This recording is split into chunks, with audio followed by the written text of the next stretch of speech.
Good morning. Glad to see all of you here this morning. We're going to start the Committee on Strategic Planning and Policy meeting. It's approximately 9:08 or so. Please be advised that this meeting is being broadcast over the internet. If you do have cell phones, we'd appreciate it if you would put them on silent. That, of course, includes the board members.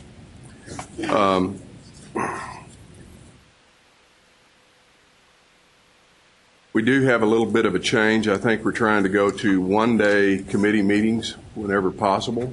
So we're going to try to move through this as quickly as possible, as we have a meeting again this afternoon with another one of the standing committees. Agenda item 2 is approval of the minutes from the March 20th, 2012 meeting. Is there any discussion? If not, is there a motion for approval? Moved and seconded. If there's no further discussion, all those in favor, please say aye. Aye. Those opposed, same sign. Motion carries. Agenda item 3 is consideration of approval of the consent calendar for the Committee on Strategic Planning and Policy. Is there any item that any member would like to add to the regular agenda, or one that they would like to put on the consent agenda?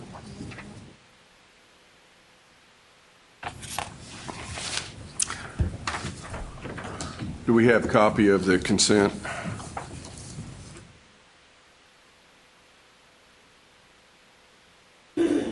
Okay.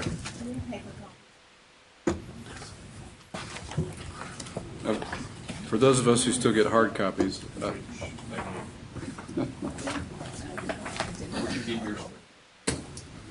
it was mailed to me. I can list the item. If it's helpful for those members who don't have a hard copy of the consent calendar, I'll just run down the items because there's not that many. If you want to mark them on your agenda. Is that mailed to you?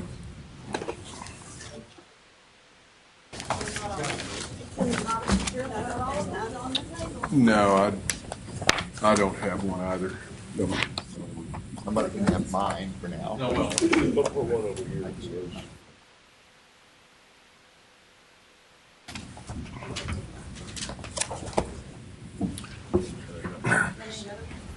We can take a minute if you need to. Janelle, do you need to look through to see if there's any item that you're concerned with? Okay.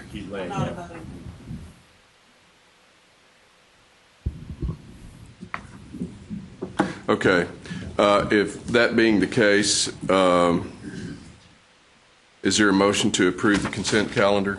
So moved. Is there a second? Second. If there's no further discussion, all those in favor, please say aye. Aye. Those opposed, same sign. Motion carries. Agenda item 4 is public testimony on items related to the Committee on Strategic Planning and Policy. I believe, do we have some public testimony this morning? Okay. So no one else? Easy enough. Agenda item 5A is consideration of staff recommendation to the board for approval of construction, rehabilitation, and property purchase projects.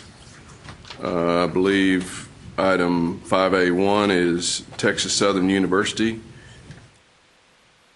Okay, thank you. Construct student housing facility at Wheeler and Sampson in Houston, Texas. Dr. Timothy Rylek, Executive Director of Facilities and Maintenance, Dr. William Saunders, Vice President for Student Services, and Mr. Greg Williams, Executive Director of Procurement Services with Texas Southern, will provide a presentation. Are you here? Come on up.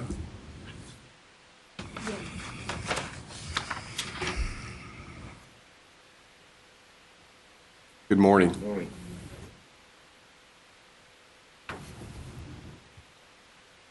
But before we get started, there is one item that I failed to mention.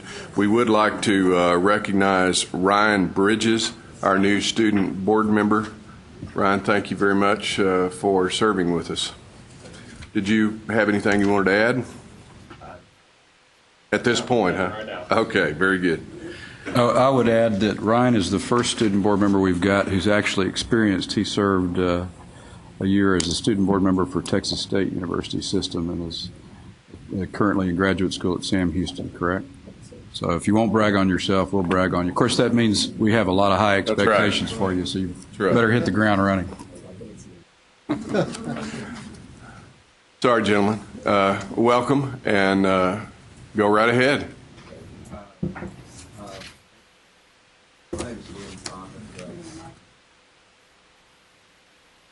There's a little red button. Got it. There you go. Okay, I'm ready. I'm William Saunders. I'm the Dean of Students and Vice President for Student Services at Texas Southern University. To my left is Greg Williams. He's our Purchasing Director. Lewis Edwards, our Treasurer, and Tim Rollick, who's Director of Facilities at Texas Southern University. The purpose of us being here today is to inform you and give you more information on our plans to build a new 800-bed facility, a dormitory facility at Texas Southern University. A much-needed facility. We have not had a facility for our students built in well over a decade. I want to note that on your documents on the project briefing sheet that it says our occupancy rate is 89.7, which is a little below the state rate. That is an error because when they did the calculations, they included a facility that we have since demolished. And our occupancy rate is probably closer to 98%. It's a much-needed facility. At the present time, our students are being forced to basically go off campus. And we want to, Texas Southern is in a new era, and we want to bring more of our students back to the campus. It's a proven fact that students that live on campus do better. And that is our goal right now, is to get them back and remove them from driving so far. This facility will be probably packed from day one. When this facility is constructed, one of our older facilities, which was built actually in the 1950s, or actually two of them, have basically outlived their usefulness. What we're doing is we're pouring money into just repairing them daily, yearly. They leak. The students do not want to live there. This is going to be a facility that's going to be top-notch. I'm a graduate of the School of Law at Indiana University. During my tenure going through schools at large universities, I know how important it is for students to have first-class facilities to live. So the purpose of us being here today is to present the proposal to you and to answer any of your questions. Doctor? Yes, sir. Thank you for your presentation. Other schools have come to us with, desires to do similar projects, and they have framed it more in that they were going to require all of their freshmen and or sophomores to be in residence with a certain geographic exception. Is this facility designed primarily for your entering students, or is it going to be open to all students in that regard? Have you had any consideration of that? Yes, sir. A requirement that Texas Southern has had on its books for years that was never actually enforced was that certain freshmen live on campus if they live within a 25-mile radius of the university. That policy has now been reinstituted, and in fact has been is presented to our Board of Regents today. That we have reinstituted the policy. If you live within 25 miles of Texas Southern University, it is going to be a requirement for freshmen to live on the campus. In addition, we have last year began what's called the Urban Academic Village, which we brought in 400 freshmen, and we have them in one facility. They receive tutoring. They do things together. And next year, that 400 those 400 freshmen will move into another dorm apartment complex down the street, which is going to force all the people that are in there now to go to another facility. Well, next year, the same thing is going to happen. It's going to be reoccurring. So we will have a requirement that the freshmen, in summary, yes, the freshmen are going to be required to live on campus. Other questions? If not, is there Move approval. a motion and a second has been received? Any further discussion? If none, all those in favor, please say aye. Aye. Those opposed, same sign. Motion carried. Thank you very much, gentlemen. Thank you very much. Good luck on your project. Thank you very much. Item 5B is consideration of approval, construction, rehabilitation, and property purchase project for Texas A&M University. Renovate Kyle Field District Plan Phase 2. In College Station, Dr. Dan Kennedy, Director of Project Planning, Texas A&M University System, will provide a presentation. Good morning, Dan. Good morning. Thank you, Chairman Hahn and committee. I have with me today Mr. Kevin Hurley, who is an Associate Athletic Director at Texas A&M, to help me get through this project and hopefully answer any questions that you may have about it. But Texas A&M University is seeking coordinating board approval for the Kyle Field District Plan Phase 2 project, as you see. The project consists of an expansion and renovation of certain portions of the Bright football complex, which is located in the south end of Kyle Field. The complex currently houses the Aggie football team locker room, athletic training and meeting rooms, football program offices, and an academic center. This project will consist of two major components. The renovation expansion of the, I'm going to say, 2+ story volume main entrance lobby on the south side of the Bright complex. It's probably 34 feet tall, and so depending on how you define a story, it really sets what it is, the number of stories, but it's a high volume space, and the addition of a sports nutrition center on the north side of the complex. This slide shows particular data about the project and its funding. The total budget is $16 million. The funding will be through gifts and donations, and the estimated date for substantial completion of the project is August 2013. To increase space for recruiting functions and outside events such as donor receptions, and to create the wow factor for recruiting, an extensive renovation expansion of the first floor 2-story volume lobby will be undertaken. This lobby renovation expansion will include the demolition and relocation of existing grand staircases in the lobby now, the demolition and relocation of existing men's and women's restrooms, the demolition and relocation of the existing entry to the lobby, the construction of a 2.5-story glass curtain wall lobby addition to include a portion of the existing building colonnade and to form a grand entry to the south side of the Bright complex, installation of upgraded finishes, branded graphics, and interactive audio-visual components in the lobby area, and the upgrade of the building HVAC equipment as required by the increased volume and space. The project will also construct a sports nutrition center on an existing second-floor outdoor plaza area on the Bright complex north side. The nutrition center will serve as a conveniently located dining facility to provide an appropriate nutrition program for student athletes to allow them to perform at their highest level, and will also be used to host special events and serve as a mid-level club for Kyle Field fans on game day. The nutrition center will be a single-story, high-ceiling structure with a brick and glass curtain wall exterior and a clear-story pop-up area over the main dining area.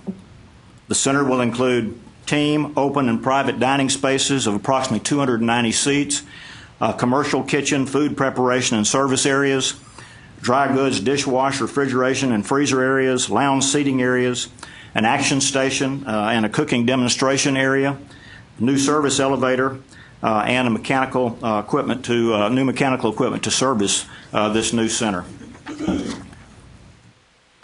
This is a perspective of the Sports Nutrition Center looking from the Kyle Field side of the project. To kind of show you what's involved with that clear story pop-up there and how it blends into the rest of the Bright Complex project there. What it's being built on is an existing two-story, existing outdoor plaza area that will have to be modified to accept the new structure of the nutrition center on top of that. The project meets most applicable coordinating board standards with the exception of cost for both the new and renovation construction and the efficiency of the renovation area. I think you can see from the presentation that both the new and renovation construction of this project will be highly technical and will involve significant exterior, structural, and mechanical modifications to the existing Bright Complex. Upgraded finished materials and technology will be installed in both areas to achieve the desired grand effect of the facility.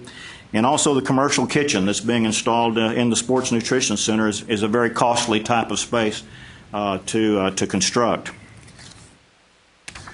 To compound matters, most of the cost of the two-story plus renovation involves the construction and cost of doing renovation and finishes and everything for a very high volume space. We said in some places it's close to 35 feet tall, and all of the cost of all of that gets divided into one footprint, one small footprint area, which tends to skew the dollars per square foot for the cost of the work you're doing in that space. Also, the overall efficiency of the renovated area is less than the overall current building efficiency, and this primarily results by the fact that a lot of the space that we're renovating is lobby space, open circulation space, so it's really not assignable space. So it's hard to compare that efficiency of that area to the overall building efficiency. And again, the renovation area is small in comparison to the overall building efficiency area, and therefore will have a minimal impact on the efficiency of the overall building. So this is a project we'd like to construct at Texas A&M, and we're here seeking coordinating board approval to move forward with it. Any questions? No? Is football the only sport that will benefit from this? Kevin, you want to answer that? The Nutrition Center will serve all 22 sports that are sponsored by Texas A&M, and the lobby functions will be used greatly on game day by all student athletes. Primarily during the week, the football student athletes come into the lobby and go to their locker room respectively. So women's sports, too, will benefit from this? Yes, the Nutrition Center will house men's and women's sports for their options to eat there. Oh, sorry. The Player Development Center, that's a different project? Yes, ma'am. That's already under construction? It's under construction right now. Is that for all athletes or just football? Go ahead. That is just for football, the Player Development Center. Is that just muscles or brain development, too? Muscles primarily. No study hall in there? No study hall in there. Where's the student study hall? In the academic center portion to the Bright building, which is part of the facility that we're seeking renovation on now. Other questions? Yes. Is there a real need for this, or is this just to create a wow factor? There is a definite need for the Sports Nutrition Center. It's truly the last component to building a student athlete at Texas A&M that is not currently fulfilled. Currently, all the student athletes, men's and women's, are eating catered meals, McDonald's, things like that, and so you cannot get the most out of performance when you're feeding or fueling your body in that respect. So this truly gets us to not only one-stop shopping, because you're going to have academics right across the hall eating there, you'll have all of your training facilities in close proximity. So yes, there is a definite need, and with us trying to get to the next level for all of our student athletes, this is a easily definable need. Just to that point for clarification, so all student athletes are going to be eating at this facility? All student athletes will have the opportunity to eat there. In addition, because of the current NCAA rules, it actually has to be open to the general student body, faculty, and staff. So there will be opportunities for other folks to eat there, but it is primarily a student-athlete facility, and all student athletes will eat there, and our goal is to have all student athletes eat there. Other questions? If none, is there a motion? There's no further discussion. All those in favor, please say aye. Aye. Those opposed, same sign. Excellent. Sounds like there's a lot of news, good news, coming out of Texas A&M this week. We hope so. Thank you. Thank you very much.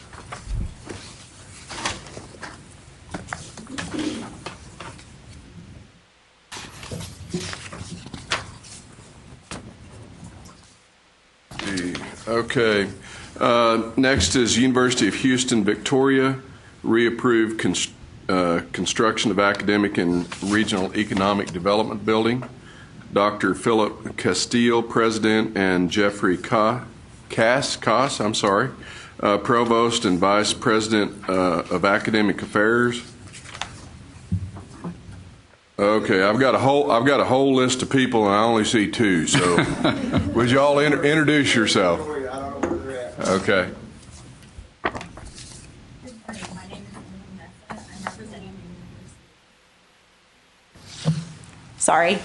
Emily Mesa, representing the University of Houston system today. Joining me to my left is Wayne Barron, who is representing the University of Houston Victoria. Wayne is the Vice President for Administration and Finance at the University of Houston Victoria.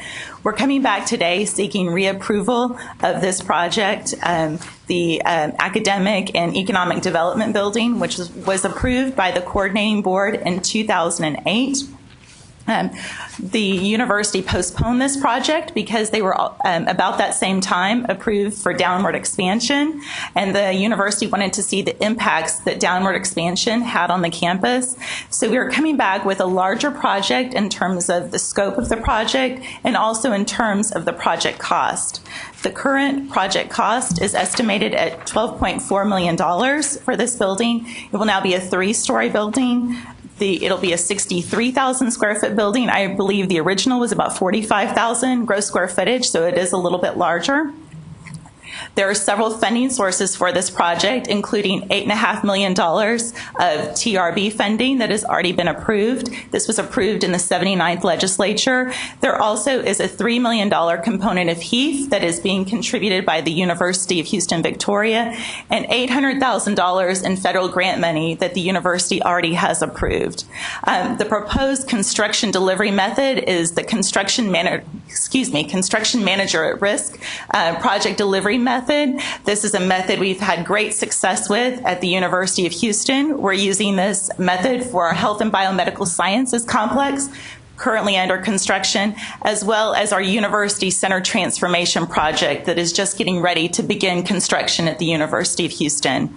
Our schedule for this project, we recently went through a program confirmation exercise. This occurred in April of this year. We took the project back to our Board of Regents back in May of this year. We are here, of course, seeking coordinating board approval, and we'd like to begin construction in April of this year with an occupancy of June of 2014. I'm going to turn the presentation over to Wayne, who will talk a little bit more about the program scope and about the site plan for this building.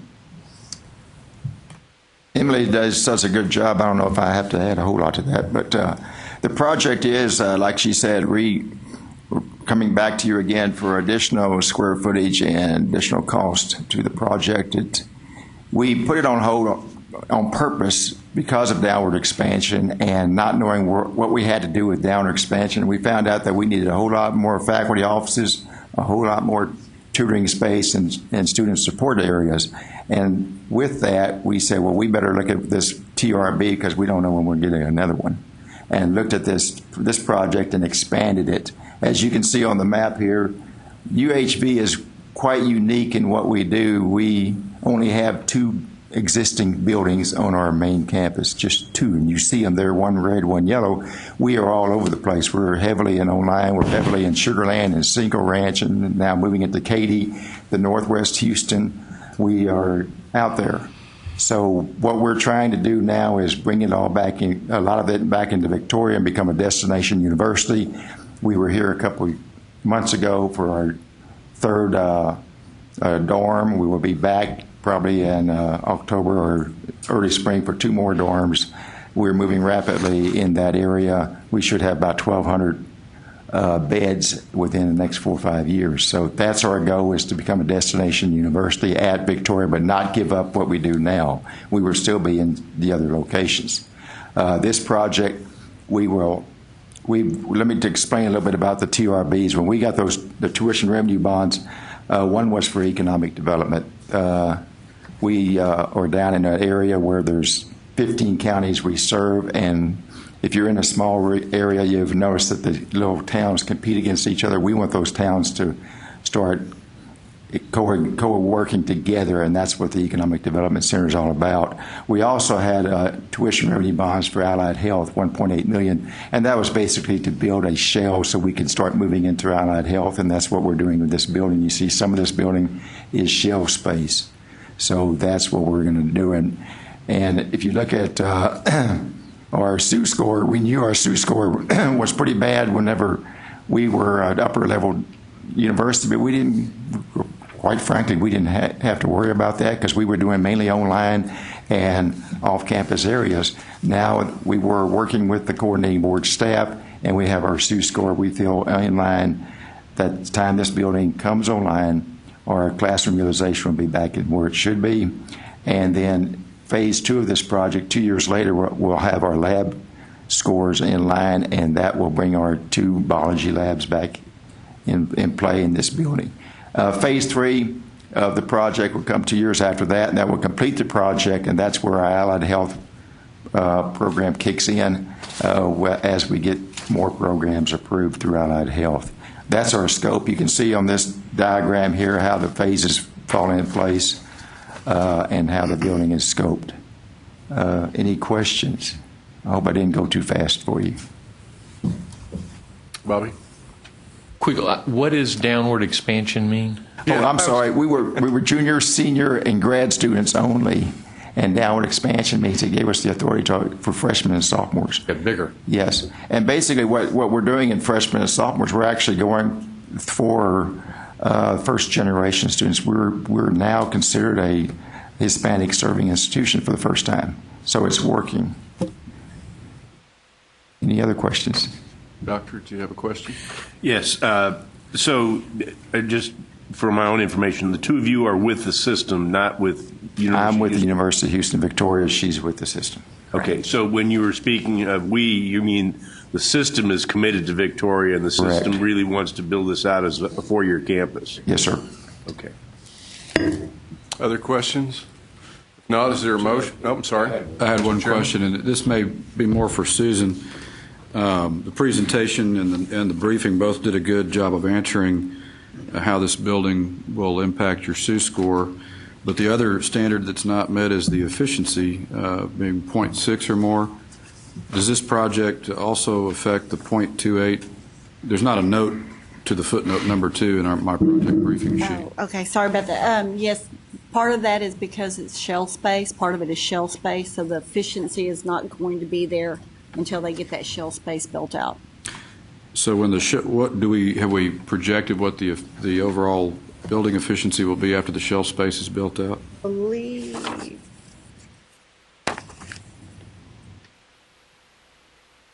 I believe at that point it will meet the 60%. Yes, it sure will. It's approximately 66% at that point. Okay. Great. That answers my question. When the timeline again for building out the shell space, did I hear 2 years down the road, or is that Actually 4 years down the road? 2 years down the road would be phase 2, where the biology labs will kick in, and then 2 years after that we should finish out our Allied Health area. Thank you. Yes, sir. Yeah, the title of the building is a Regional Economic Development Building, but it really only 1,100 square foot is devoted to the Regional Center for Economic Development. What is the purpose for that, the Center for Economic Development? I mean, when you're presenting it, it sounds like it's going to be a classroom and administrative type of function. If you look at phase 1 and you look at some of those other areas like the 200-seat auditorium, the multi-purpose room, the School of Business, Student Affairs, those are all tied into economic development. When we have the multi-purpose room and the 200-seat auditorium are to bring folks into the building for economic development, either training or seminars or things like that. the school of business, they have a master's in economic development. They also have an internship where they bring students out into the community to help businesses, and that's all tied. Same way with student affairs, they also have an internship program where they take students out into the community, and all those are tied into economic development. It's not shown this way, so you can see actually what the pieces are into the Economic Development Center. Does Victoria, as a community, have any multi-purpose or auditorium space of this size? Multi-purpose space where you can hold a 400 sit-down area, no. Victoria is very limited. As a matter of fact, their largest auditorium is only 1,500 seats, and that was just constructed by the school district about 2 years ago. They're very limited in space. If they had more space, we'd have a basketball team. Now, very limited. Yes, ma'am. So this will allow the university, I'm assuming, correct me if I'm wrong, but part of the plan it would be to host community and regional. Absolutely. Right now, we do host the monthly luncheon for the chamber. It's a little tight in that area. We have about a 200-seat multi-purpose room now, and this will give us an expansion so we can host larger projects. Other questions? And Yes. do you currently have a nursing school? Yes, ma'am, we do. And where is it housed? You have that in phase 2. Well, what we have is the bulk of our nursing program is in Sugar Land, Okay. with some over in Cinco Ranch, and we're expanding to the northwest side of Houston. But we want to bring some of that back into Victoria. The biggest need was in Sugar Land. Okay. Thank you.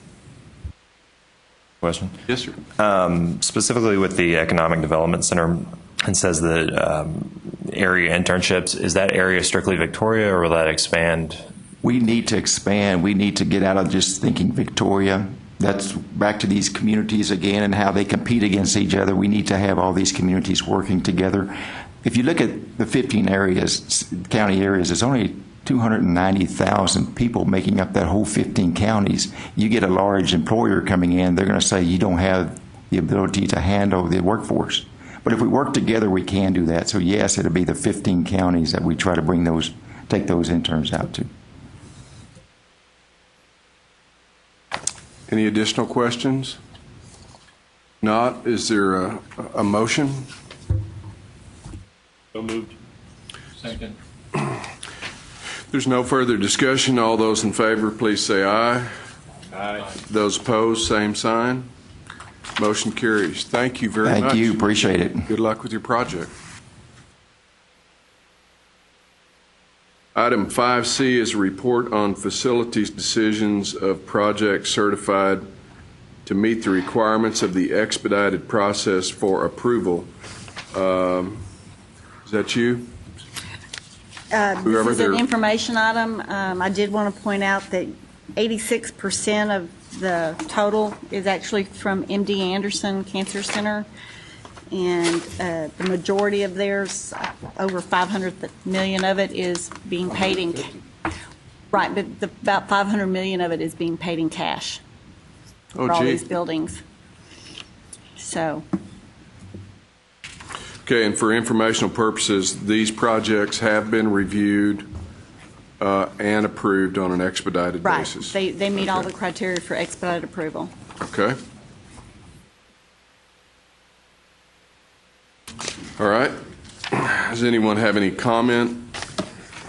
Not, we'll move to item 5D. Well, I am curious, do they have any more cash laying around? Yeah, no kidding. Investment? I didn't ask. That could be perhaps deployed in some useful manner? They have been in the news a whole lot. I hope that doesn't have any negative impact on MD Anderson. And I don't know if you have been watching the news. What's going on? Some funding, research grants, and so on. I have not seen the news about MD Anderson. The only one I heard about was A&M. I think what Durga is referring to is there's a difference of opinion between the research director of CIPRIT and others who made the decision of awarding a CIPRIT-related grant to MD Anderson.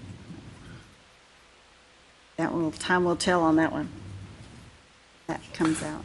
Well, it's certainly not going to affect us here today. Nope. Or hopefully ever. Ever. Okay. Agenda item 5D is discussion of possible changes to the requirements of the expedited process for approval. Tom Keaton, Director of Finance and Resource Planning, will provide information to the committee. Good morning.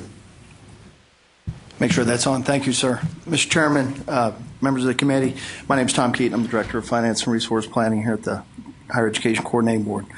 As the implementation of the expedited process has gone forward, as you know, then SB 5, the original provisions completely removed the Coordinating Board from any role in facilities approval. This was offered as an amendment and went forward as such. But as it's gone forward, there are several areas that I think that we can look at for potential modification. One of the main reasons that drove the need for an expedited process is the timeline that it took to get a project from the point of application to the point of approval, and which could take up to 6 months. The board took action some time ago by delegating authority down to the commissioner, assistant commissioner, even to the committee from the full board to expedite that process. SB 5 has an additional provision aside from the expedited process that states that any institution that has a AA minus or equivalent bond rating or better doesn't have to go through the bond review board anymore. So SB 5 really had several provisions that highly expedited the development of the projects from conceptualization to beginning. However, one of the points of discussion is, do we put a cap on the amount of the projects? Well, that's where it becomes, I think, problematic, because that's already occurred with the delegation of authority, because certain project sizes will not come to the board or the committee, and those are outlined in our rules. So I think that would require a statutory change, which I think that the danger there is that it may render the provisions of SB 5 moot. So I think that's difficult. However, there is a great deal of flexibility that we can implement to increase the level of resolution that the board can have on these projects. One of the provisions is that a project must be included in the campus master plan. Right now, if an institution, if it puts down the name of a project, build a building, and puts that in the master plan, and then has a project name, building a building, that is considered on the campus master plan.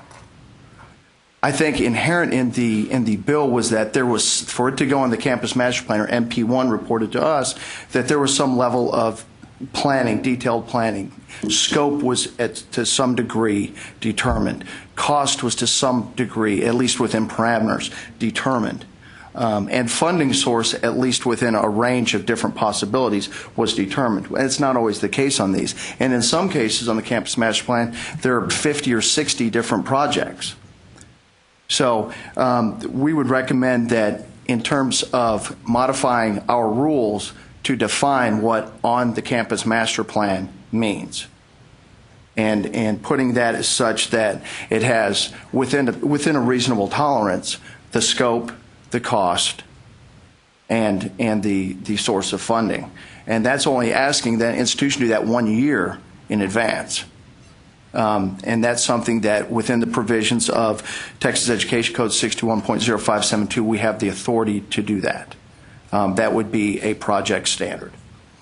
The second area that I think we can modify, but this would require a statutory change, or no, I'm sorry, this one we could modify without statutory change, to define what adverse audit finding means. Right now we use 9 different criteria to assess in the facilities audit, and each of those areas are determined off of a 5-point Likert scale. I would recommend, and staff would recommend, that we pick one of those critical areas that is essential and define that as a specific adverse audit finding. We would say that the total accuracy of the E&G square footage as reported would be one of those, that it's absolutely critical, it's foundational. There are several other data points that make that very important. However, we could define what adverse audit finding means to whatever level of detail that would please the board.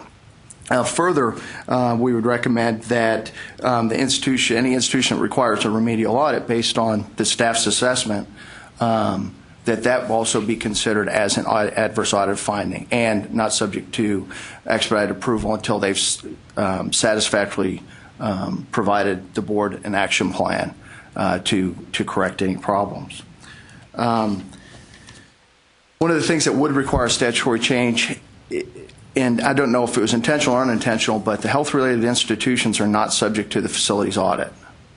And that's black letter out of the statute. We recommend that a statutory change at least be recommended and hopefully accepted and passed, that health-related institutions are also included on the campus or on the audit program and subject to those same criteria. Currently, they don't have any oversight in that area. Further, the health-related institutions are not assessed based on the SUS score, which is another institutional standard.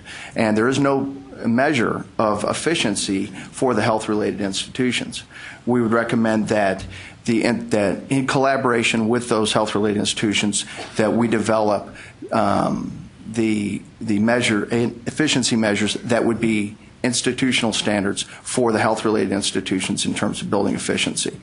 So, in summary, 4 separate recommendations I think would increase the level of resolution and probably the comfort level of the board to a great degree. 1 of which would require a statutory change, 3 of which would require rule changes on our part, the change, including the HRIs in the audit process, which would be a statutory change required.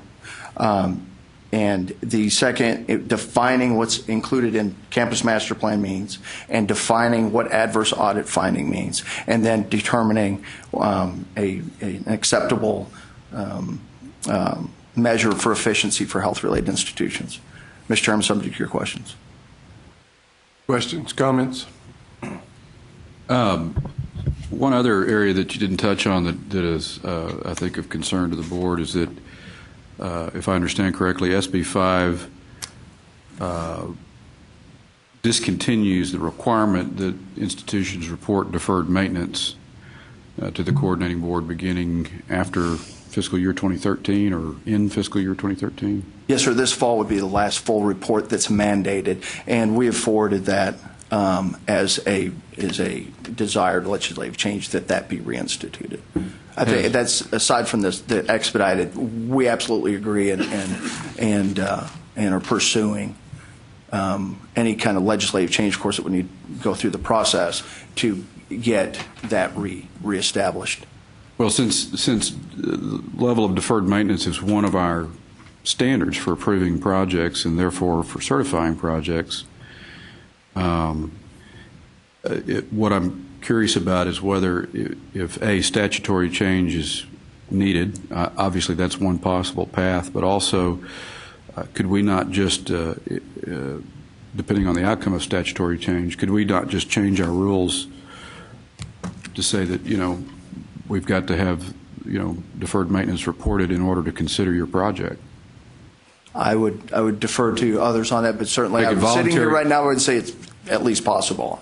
It could be voluntary, but if it's not submitted so that we can judge one of our existing standards, then I would think that we would not be able to, we could reasonably not certify that project because of lack of information on one of our standards.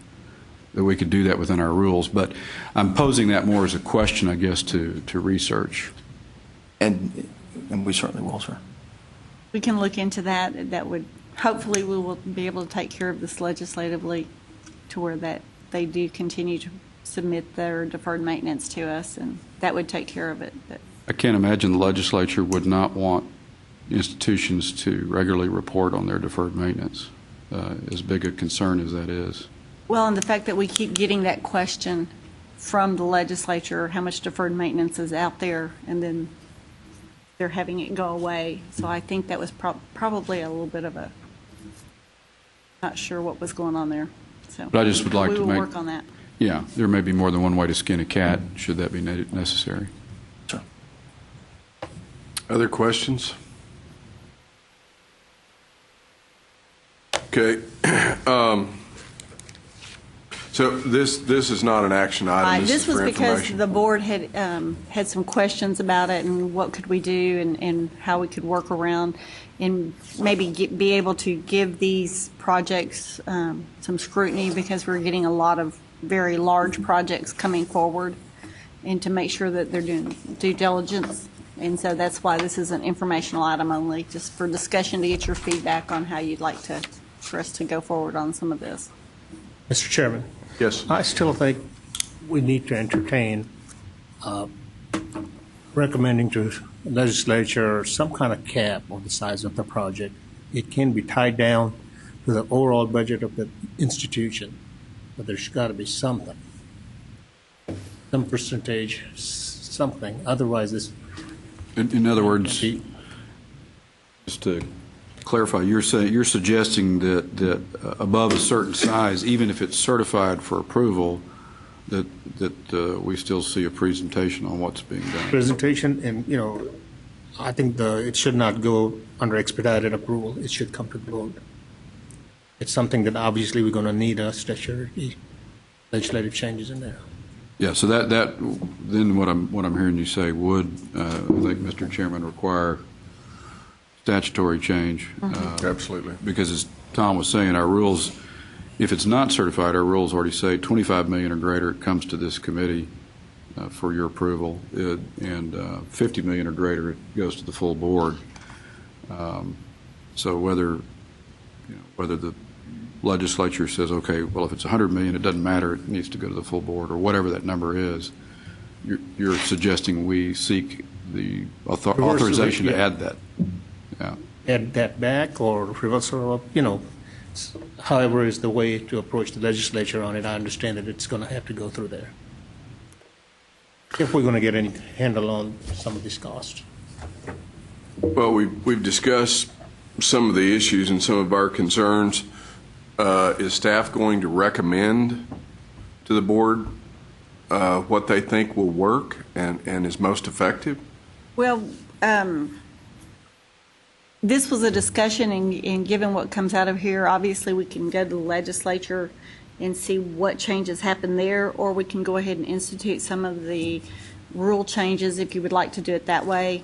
It's kind of up to y'all how you want to proceed at this point, because since there are two different ways of doing this. Well, I think we at least have to have some additional discussions with Bill Franz to see what's possible without going to the legislature. Right. I don't know that we need an answer today, but what I think might be a potential action item would be you've made 4 recommendations, and it would be to do whatever further research is required on those. But then these other couple of questions that we've raised, look at the best pathways on those, and then probably between now and the next committee meeting, maybe if that allows enough time, distribute a memorandum with specific recommendations. And if some of those are rule changes, then that could, following the correct timeline, be taken up, at the next possible meeting.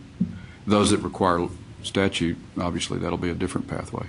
Is that your thought process, Bill? Precisely. Okay.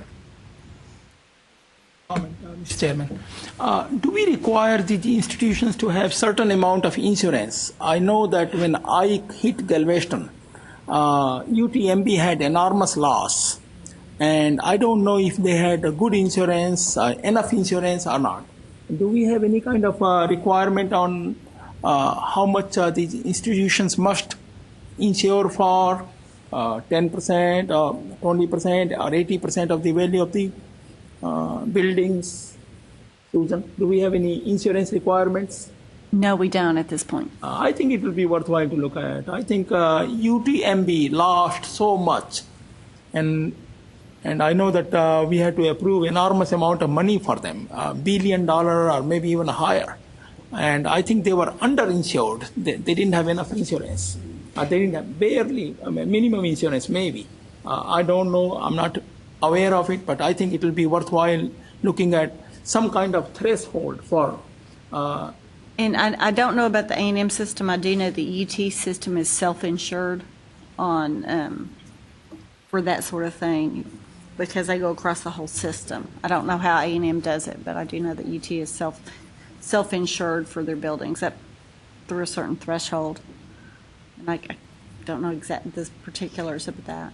Maybe we should look at that, analyze it, and see if there is some minimum requirement that we should impose on them. Okay, we can look at. Self-insurance, maybe have some kind of money in the pot or something. Okay, we can look at that. We can survey the institutions and see what they currently have and how that works. And because I do know they have insurance, but I think it does vary. Bye. I remember reading somewhere in the newspapers that UTMB was not insured properly. They did not do a good job of buying insurance. Many other institutions like University of Houston and UT and other places have higher level of insurance. Okay. Of course, that's probably a completely different issue than what we're talking about here. We could that if we come, depending on what we find out, that could be something that would be added. Could be added to a rule that they would have to say how they're going to have it insured, that sort of thing. So that could be something we could put into our rules, I believe. But I'll have to check with Bill on that. Okay. Any other comments?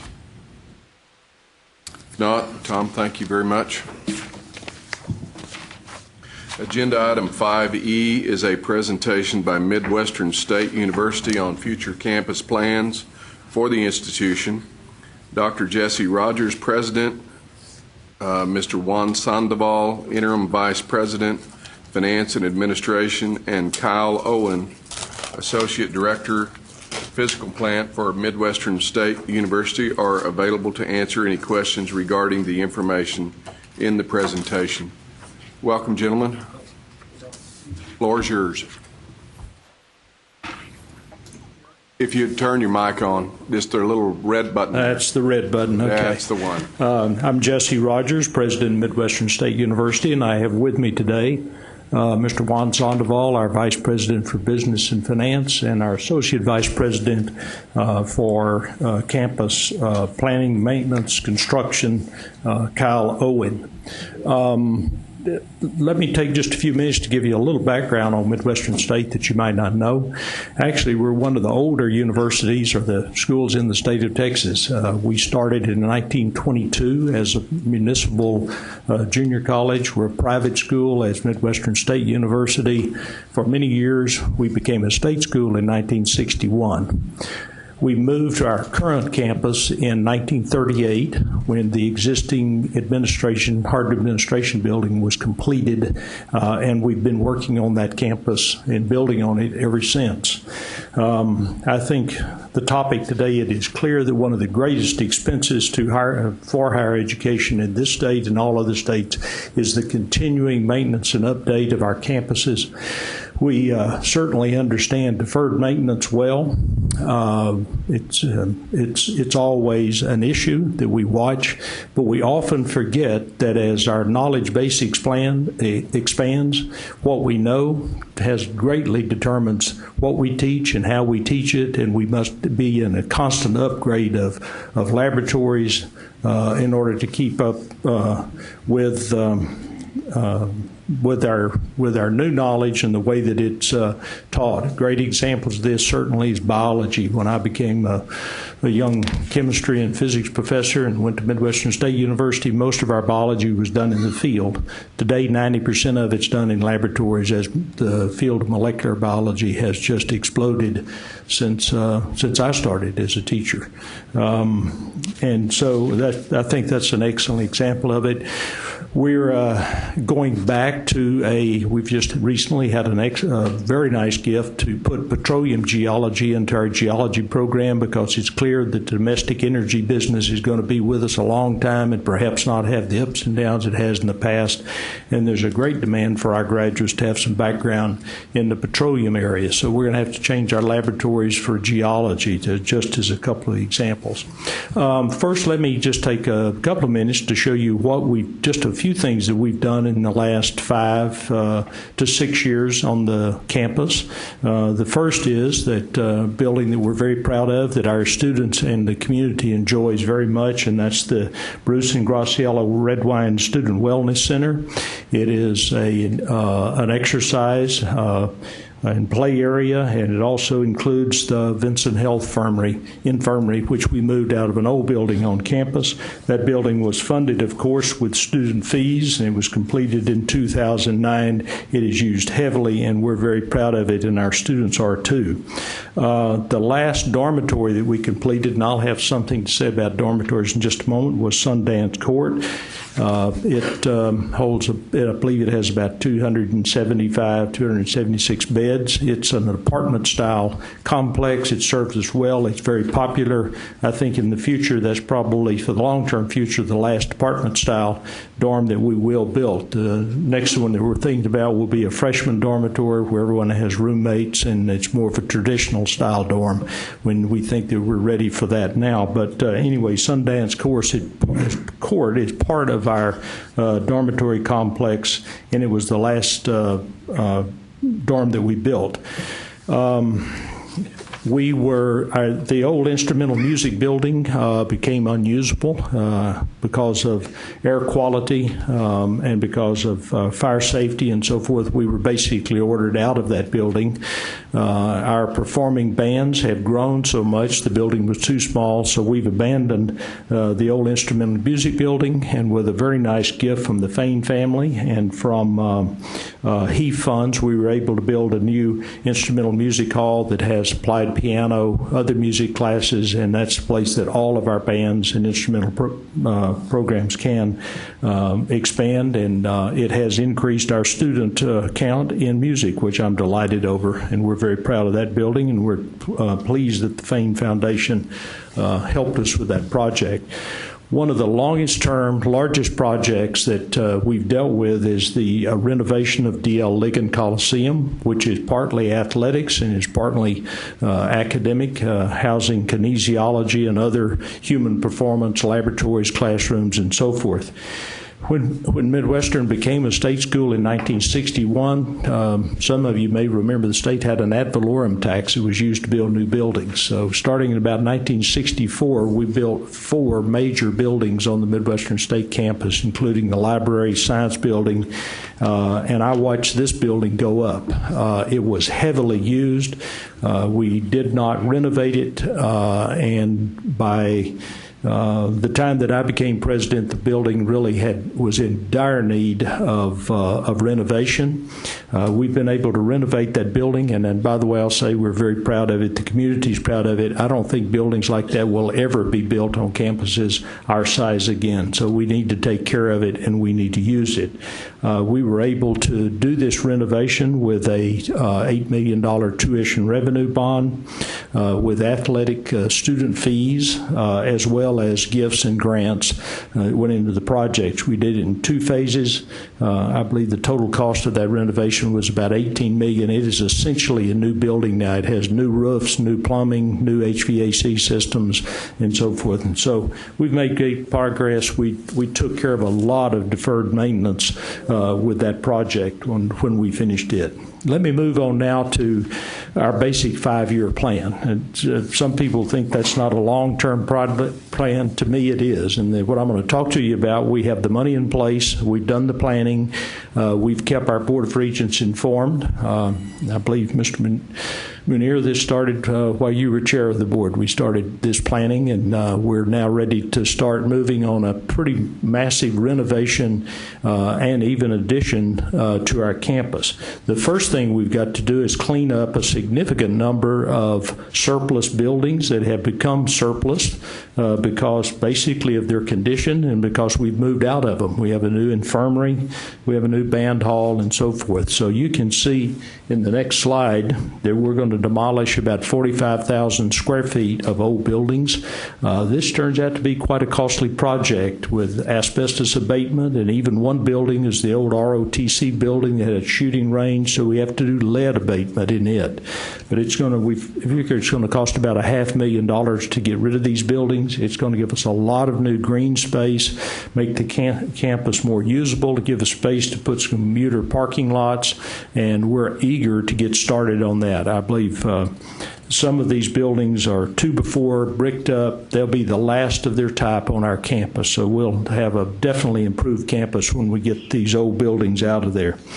As far as just renovating and expanding existing buildings, most of this is based upon either the condition of the building, the need of a particular program. A lot of it is now related to the fact that I think we're beginning to see a trend, perhaps because of this serious economic turn down that we've seen in this country and even this state. We have more and more and more students moving into professional programs.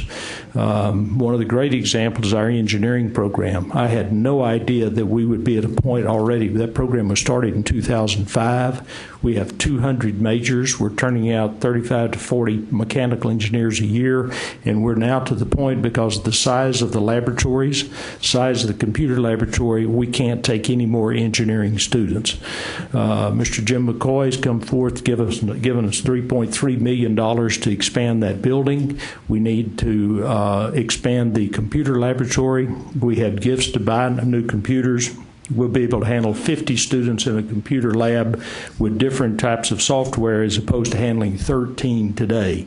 So you'll see on that list an expansion of our McCoy Engineering Building, which is going to allow us to take more students into that field.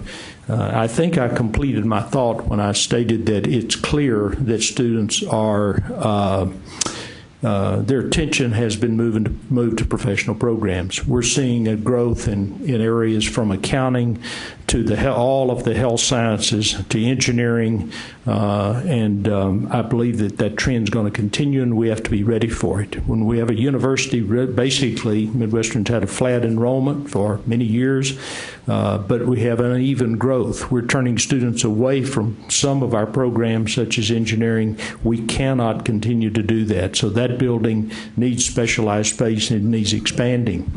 Our music program has great potential for growth. We have a program that produces choir directors, band directors, and the problem has been that music is scattered all over the campus. They've never had their own facility.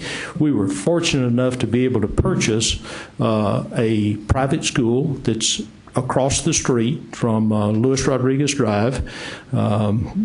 A few years ago. It has just been surplus space. Our engineers and architects tell us that the space is good space. The foundations and the walls and the structure is very good. We just simply need to go in and renovate it, which we desperately need to do for our music program. We need to get out of the old McGahey Hall, which is now our counseling center, and that's the one that I talked about was the old ROTC building. So we need to move the counseling center, our music program, our mass communication program, journalism program into that space, and we can do it, I believe, very inexpensively for what we're going to gain with that. So I'm very proud that we have that building, that it's on our campus, and we'll be expanding that building too. So that's the structure you see that we called Christ Academy. That was what the name of the school was, and we'll be moving into that. We'll be expanding the engineering hall. Let me jump down to Boland Science Hall. You're going to ask me a moment, and I know about our lab utilization. I hope I have a satisfactory explanation. Why in the world are we expanding our science building when our lab utilization looks like it does? But let me put that off for just a moment and tell you something that I've already mentioned. Our geology program is expanding. We can't expand it anymore until we have some new laboratories. We have the funds to start a petroleum geology program. We have students already enrolled in it, waiting to go. They just need new space. We have funds to hire a professor of petroleum geology to expand the faculty that was given to us. We're eager to get started on that. We need to move physics out of the engineering building so they will have some more room. Even though we don't have a baccalaureate degree program in physics, we have a lot of physics students, and they need a laboratory, and they need to be back in the science building, and the professors need offices, so we'll be taking care of that. The biology laboratories have changed dramatically because of the field of biology. The biology laboratories look more like chemistry labs today than they ever have before, and I think you all certainly would know why. The Wichita Falls Museum of Art was given to the university. It was a very significant gift in monetary value. It is not something, however, that generates funds, and I'll tell you that the community is proud of that museum. We're proud of that museum, but be careful of the gifts that you take that don't generate money. However, it does bring the community to our campus. It gives us a great space for events. We are slowly moving it to a center, an auxiliary center that stands on its own. The building needs some work. It's a beautiful building. It needs some work. It needs to be ADA compliant, and we will do the work on that building as the community gives us money to do it. In fact, we're going to start a project pretty soon on it. So that would be done with gift money. And you will notice the source of funds that I've given here. They're all either HEAF bonds that are now available, would be available to us, HEAF funds that are available to us, as well as gift money. So all of this, the funding for these building renovations happens to be in place. We had a donor come forward and pay off the Dillard Business Building, which was completed 2005. It was about a $21 million project. I'm proud to tell you with that gift, we now own that building, and I'm very proud of that. That releases HEAF funds for us to sell a bond in order to do these renovations and expand these laboratories. Let's now move on to the new construction, short term, okay. We have several sections, and I can remember perhaps 8 sections of land in the Trans-Pecos that's some of the most interesting, untouched land that I believe is in the state of Texas. It's a wonderful natural laboratory. Our undergraduate and graduate biology students, our geology students enjoy it. The University of Texas does quite a bit of research out there. We want to open it up to other universities in the nation to come and work on that land, because desert ecology is a subject of great interest and great importance to us. We need a research station out there. It's difficult to stay in the desert and work more than 2 or 3 days without a building to get in. So we need a laboratory, dormitories, and so forth, so we can open that as a research lab, and it will be kept for research. We have been given recently enough money to build that research station, and we're going to be starting on it this summer probably, so that will be done with private money.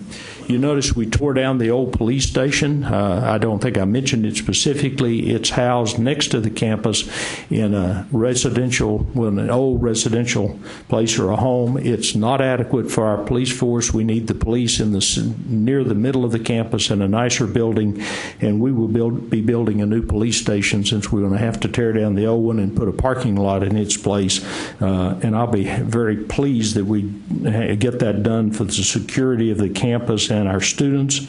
We need the campus built up over time when we didn't teach large classes. The fact is, financially, we're going to have to start teaching classes of 250 students in a few of the core areas. We only have 2 or 3 classrooms on campus of that size, and so we need to build a classroom.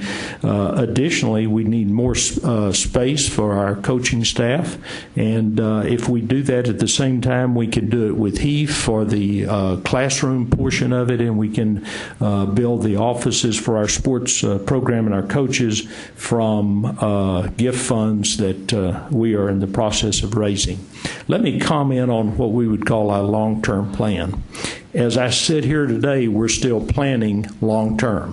The fact is, our education building that I haven't mentioned, Ferguson building, is too small. Our IT building is too old, and our library is vastly out of date and too large. Moffitt Library has about 100,000 square feet in it because it was built in 1965. It was expanded in 1986, and it was expanded at a time and is built at a time that we used a lot of books and paper. As you well know, the way we use libraries, the electronic revolution of getting information has revolutionized libraries. We probably need a library of 40,000 square feet or 50,000 square feet that's designed completely differently. I think probably if I came back within a year, we have architects looking at this problem right now. What I would tell you at that time is we will take the current Moffett Library, totally redesign it, since we found out we can make it wireless. At the time we put this plan together, we didn't think we could. We can make it wireless now. And then also renovate the space for the education college as well as for the IT program, put them all in that building, tear down that other space. We'll end up not expanding space on the campus, and we'll have much better space for those facilities. So I wish we had had that plan before I got here. We're working on it at this point. It will cost less, and it will be, I think, much more efficient in terms of space. The Hardin Administration buildings, the last thing I'll mention, it was built in 1938. We currently have admissions, financial aid, the registrar's office, and other offices in what was the original gymnasium on there, and it was the gymnasium was renovated in the early 1970s. They too might be moved to the existing Moffett library when it's renovated. I don't know if there'd be enough space to do that. In any event, we need to renovate that south portion of the old administration building for our student academic services. I wish our long-term plan from 15 to 20 were much more defined, but we're working on that right now. The immediate plan for 5 years, I think, is in place. It's been approved by the board. They will be approving each project as we get to it. We have funds in place, and I'm eager to get started on it. I'd be happy to answer any questions that you might have of me. Members, any questions? Go right ahead. I have a couple dormer-related questions and housing questions. Yes. First, on the demolition page, I may have missed this in the middle of the presentation, but are any of these dorms on here student housing? Marchman Hall is old student housing we haven't been able to use for about 5 years. The police station will go there. The demolition of these buildings will give us space for dormitories. We're working on ways to build that new freshman dormitory now financially. We may go with a private-public partnership rather than trying to sell the bond ourselves. It's fairly heavy debt, but the reality is the region of Texas that we serve, that north central Texas, has not changed in population in 70 years. Wichita Falls is the same population as it was when I started teaching at Midwestern in 1967. The number of 18-year-old typical college-going students have been in decline for 20 years, but as that has happened, we've drawn more and more and more students from San Antonio and Houston and Dallas-Fort Worth, and when they come to campus, they want a place to live. So dormitories will be a key to Midwestern State's growth. And if we reach our growth plan of having 7,000 to 7,500 students in the next 5 years, we're going to have to take care of the dormitory situation. The second part to that question, you were talking about building a dorm and doing it in the traditional dormitory style. Yes. Many universities are moving towards the apartment style. Is there a specific reasoning behind? Yes, we did. Those dorm rooms are very popular. They're more expensive. You can't get as many beds in them. And we find out really from a teaching, retention standpoint, that it's probably good to put freshmen and sophomores in a dorm together where they get to know each other. In an apartment complex, it's fine for the juniors and seniors, but it's like living in an apartment complex. They say hi and bye in the morning and the evening. We think we would have better retention if we'd put our freshmen into a freshman-style dorm where they'd have a roommate, but it would still certainly be a nice facility. But we can put more beds in a dorm like that, and we think that probably it would be well for us to put our freshmen and sophomores in a dorm like that so they'd be better retained. Data shows that is in fact the case. I think you've been told that again this morning. Yeah.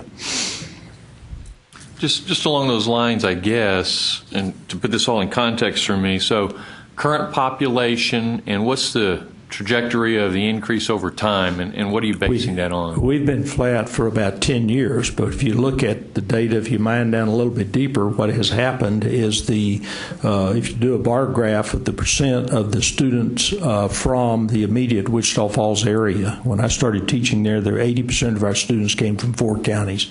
That has changed dramatically, but as the population from the traditional drawing areas dropped, we've gone almost 1-to-1 up from students that would be residential students from the metropolitan area. And I'll tell you what, it's really interesting. When the economy started down in 2008, our enrollment started down, and we started looking at it. In 2007, 27% of our enrollment came from Dallas-Fort Worth Metroplex. By 2009, the bottom of the recession, we had dropped to about 18% of the student body came from Dallas-Fort Worth.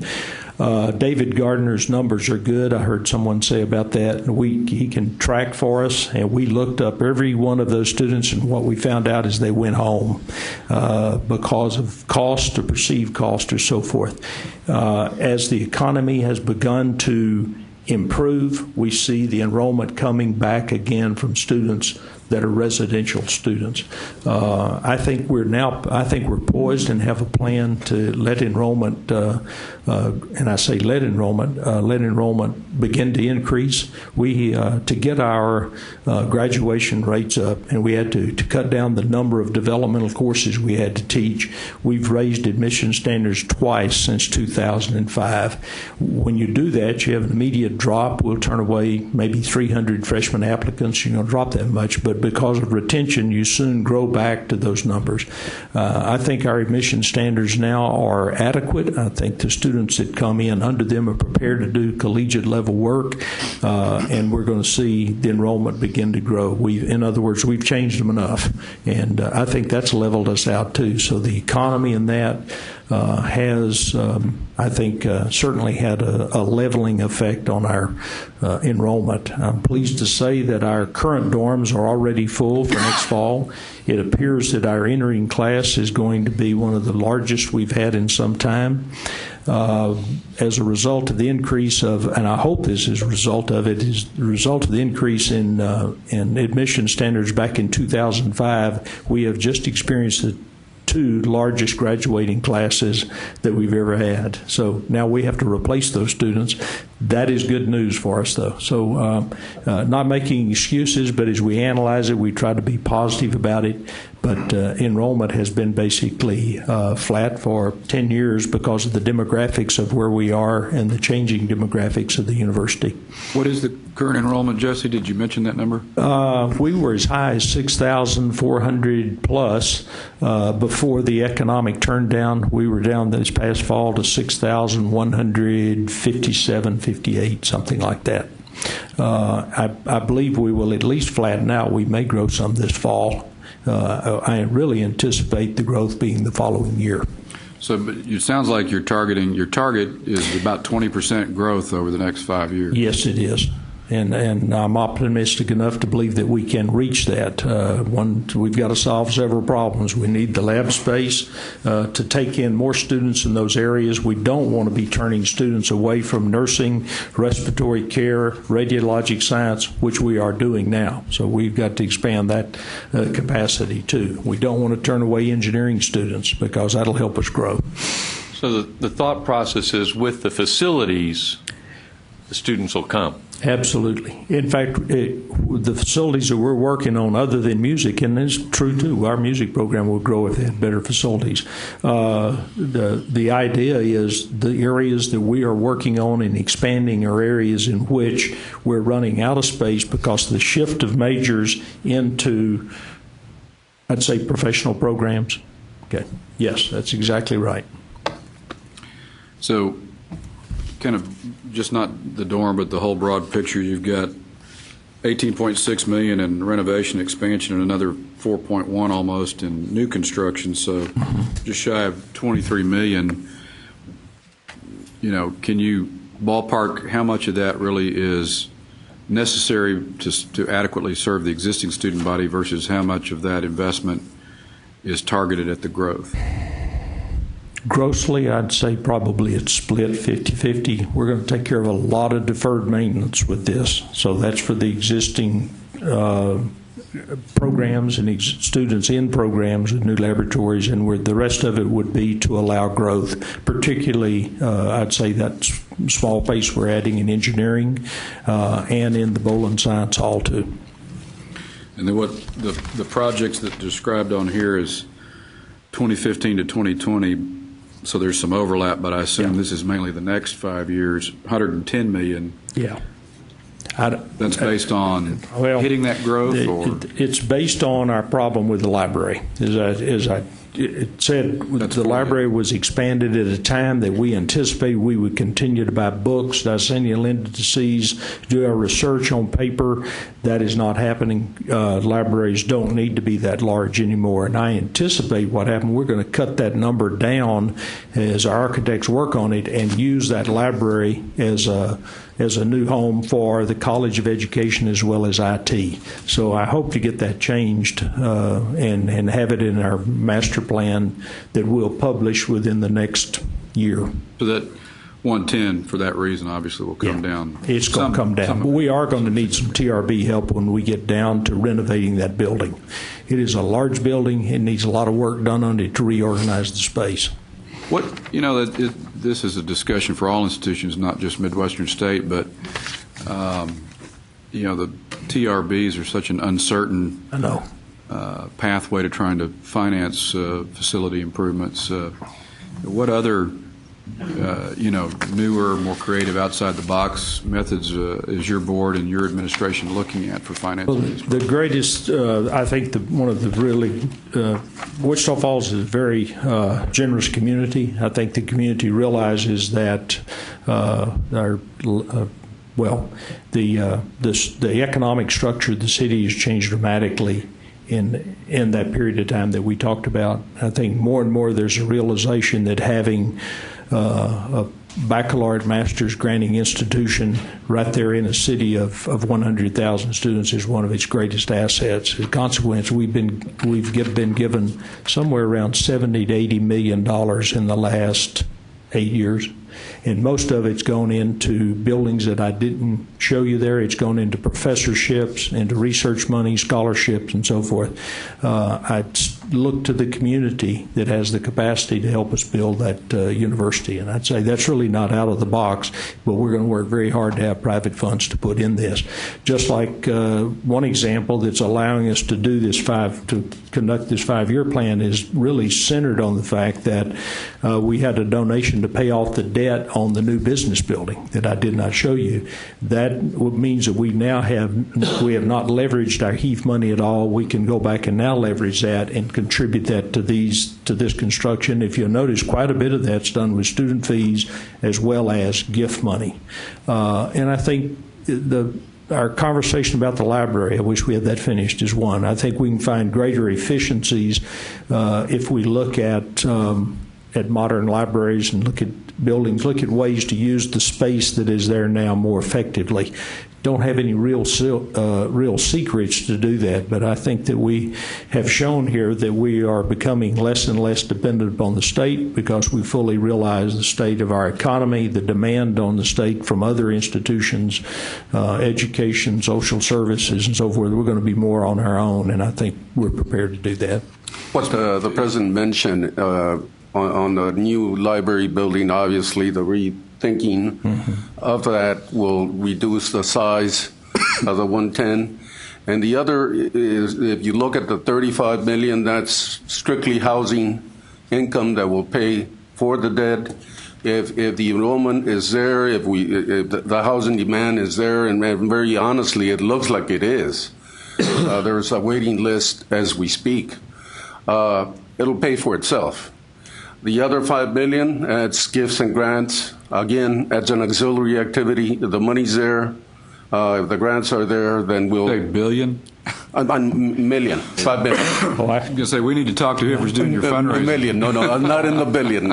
I'm sorry, I didn't intentionally skip over the baseball stadium. I just forgot to mention it. But we're in a center of baseball interest in that area. I can walk anywhere that a parent or somebody said, when are you going to have a baseball team? My son wants to stay home. If you don't have it, he's going off to Oklahoma to play for Central Oklahoma or something. My conversations with other university presidents indicate that baseball players, sociology of sport, are typically good students who graduate.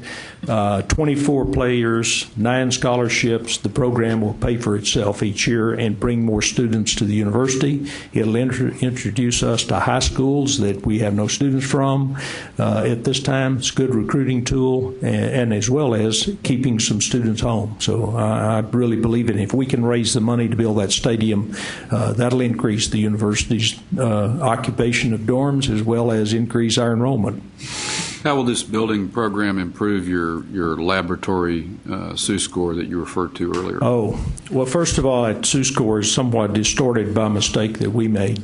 Our simulation laboratory for nursing and several other of our health science programs was in United Regional Healthcare Center. So they gave us the space. We supplied the necessary equipment for the clinical education. When the hospital was rebuilt, there was no space for us. We had to get out. We were very fortunate. There was an abandoned surgical center just down Midwestern Parkway from the university. Very convenient parking, so forth.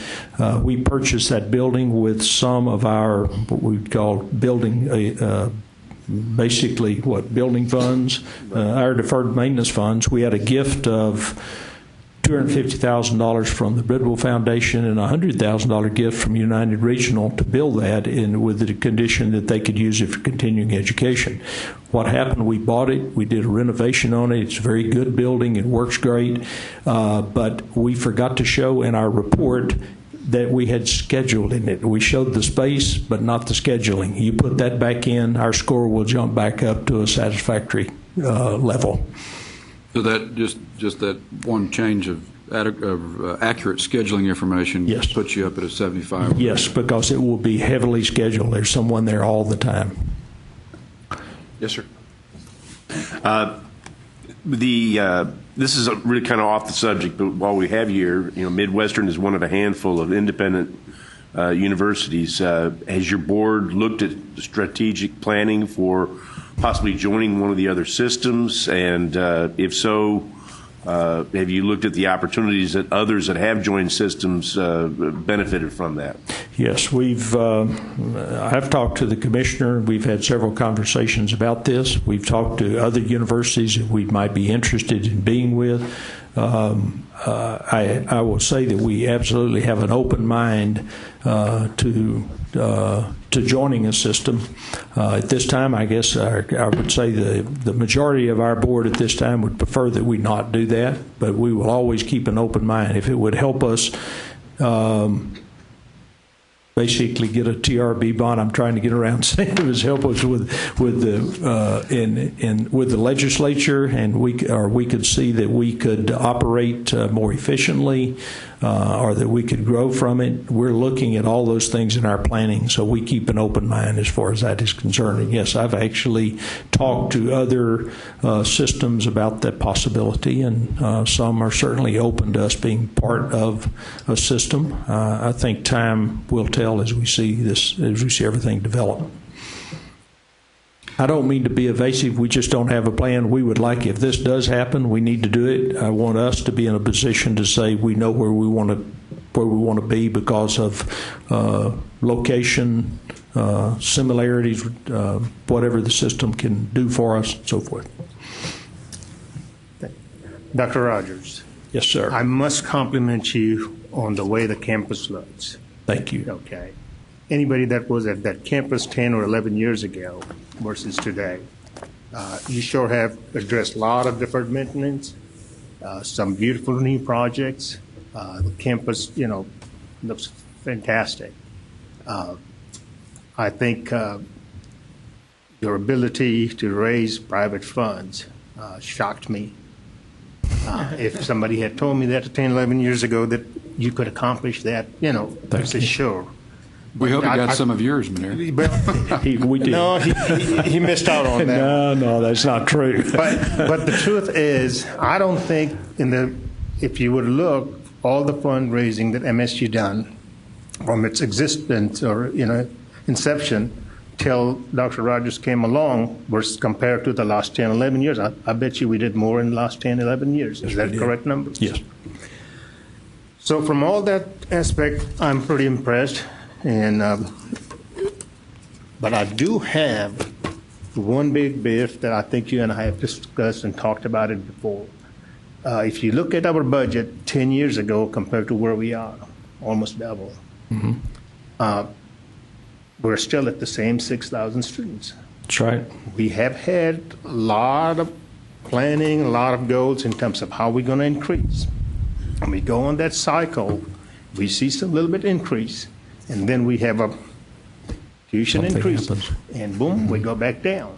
And this pattern has gone back and forth for the last 10 years, so to speak. Yeah.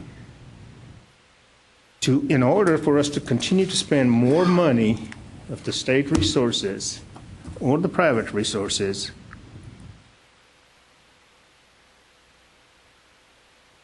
what would justify, what would assure us that now that you say we will be at 7,500 in next, 2-3 years? I think I've said 2015 to 17. Okay, it's so pretty you're talking ambitious. About 3 to 5 year. Yeah, It's a pretty ambitious because you're talking about almost 25 to 30% increase. Right. Looking at the THCCB numbers, I think we've shown 5,800 students on campus at MSU right now. The others are off. Yeah, they're off campus. So, I'm not doubting what you're saying, but looking at the track record, I'm not convinced. Will you help me understand how you're going to accomplish that? Okay, well, first of all, I think we understand the demographic situation that we're faced with. I don't want to use that as an excuse, but as our drawing area has decreased in typical college-going students and 18-year-olds, we've replaced them with students coming in from the outside. So every student we lose that's easy to recruit because they're there, we have to work harder to bring someone in from the outside. And so we've gone down, we've gone up from outside. That's the reason I think that we've been able to keep it level. I'm very proud that we've been able to do that.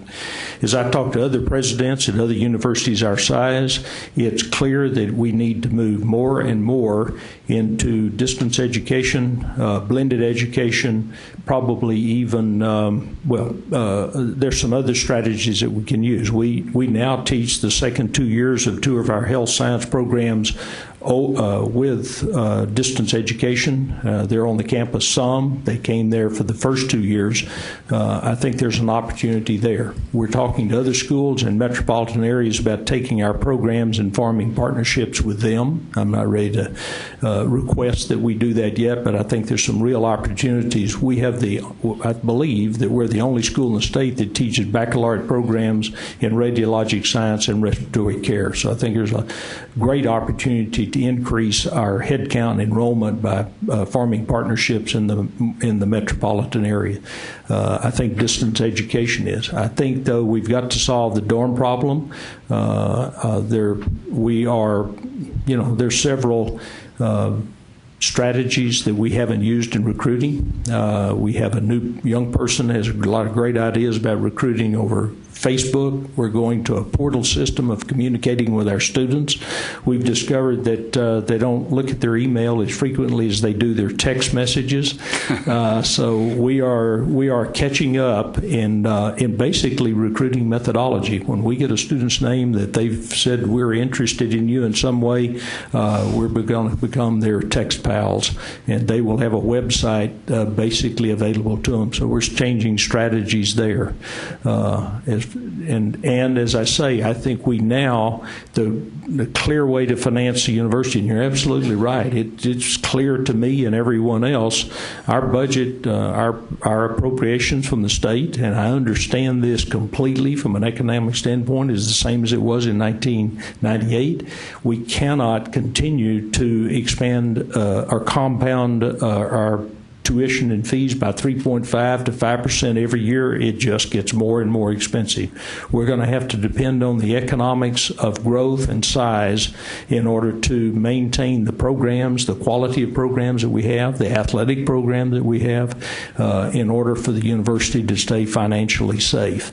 But to assure you we'll get there, I am confident we will by changing recruiting methods, going to more blended courses with distance education, moving into with programs that other universities don't have but would like to form partnerships with us into larger metropolitan areas, and we can increase our enrollment by doing that. We have a lot to do. I hope so. We do. Yeah. Mr. Chairman? That's a good answer. I mean, it sounds like there's some strategic thinking, obviously, there to achieve that growth, as well as a defined goal and timeline. The two-part question, hopefully I can remember one of the two parts, but the first part is, are you considering P3s, public-private partnerships, for some of these projects? Because that's another means of financing and building facilities that's being expanded at this point. I think we've pretty much decided. I will know today there's a presentation happening while I'm gone that I will know tomorrow that the way we're going to expand our dorm space, and that is critical to our growth, is it's going to be a public-private partnership. And it's going to be much simpler partnerships than they have been in the past, is my understanding now. If we can just lease space, there are construction companies that will, and companies that actually will finance, build, and to our specifications, and then let us operate the dorm. So I think that's the only way to go. We might sell a bond. We have a good credit rating because of a lot of reasons. I think we've managed our finances well, but I don't think we could take on $25 million in debt through selling our own revenue bonds. So I think it's pretty much determined that we do a public-private partnership in order to expand that.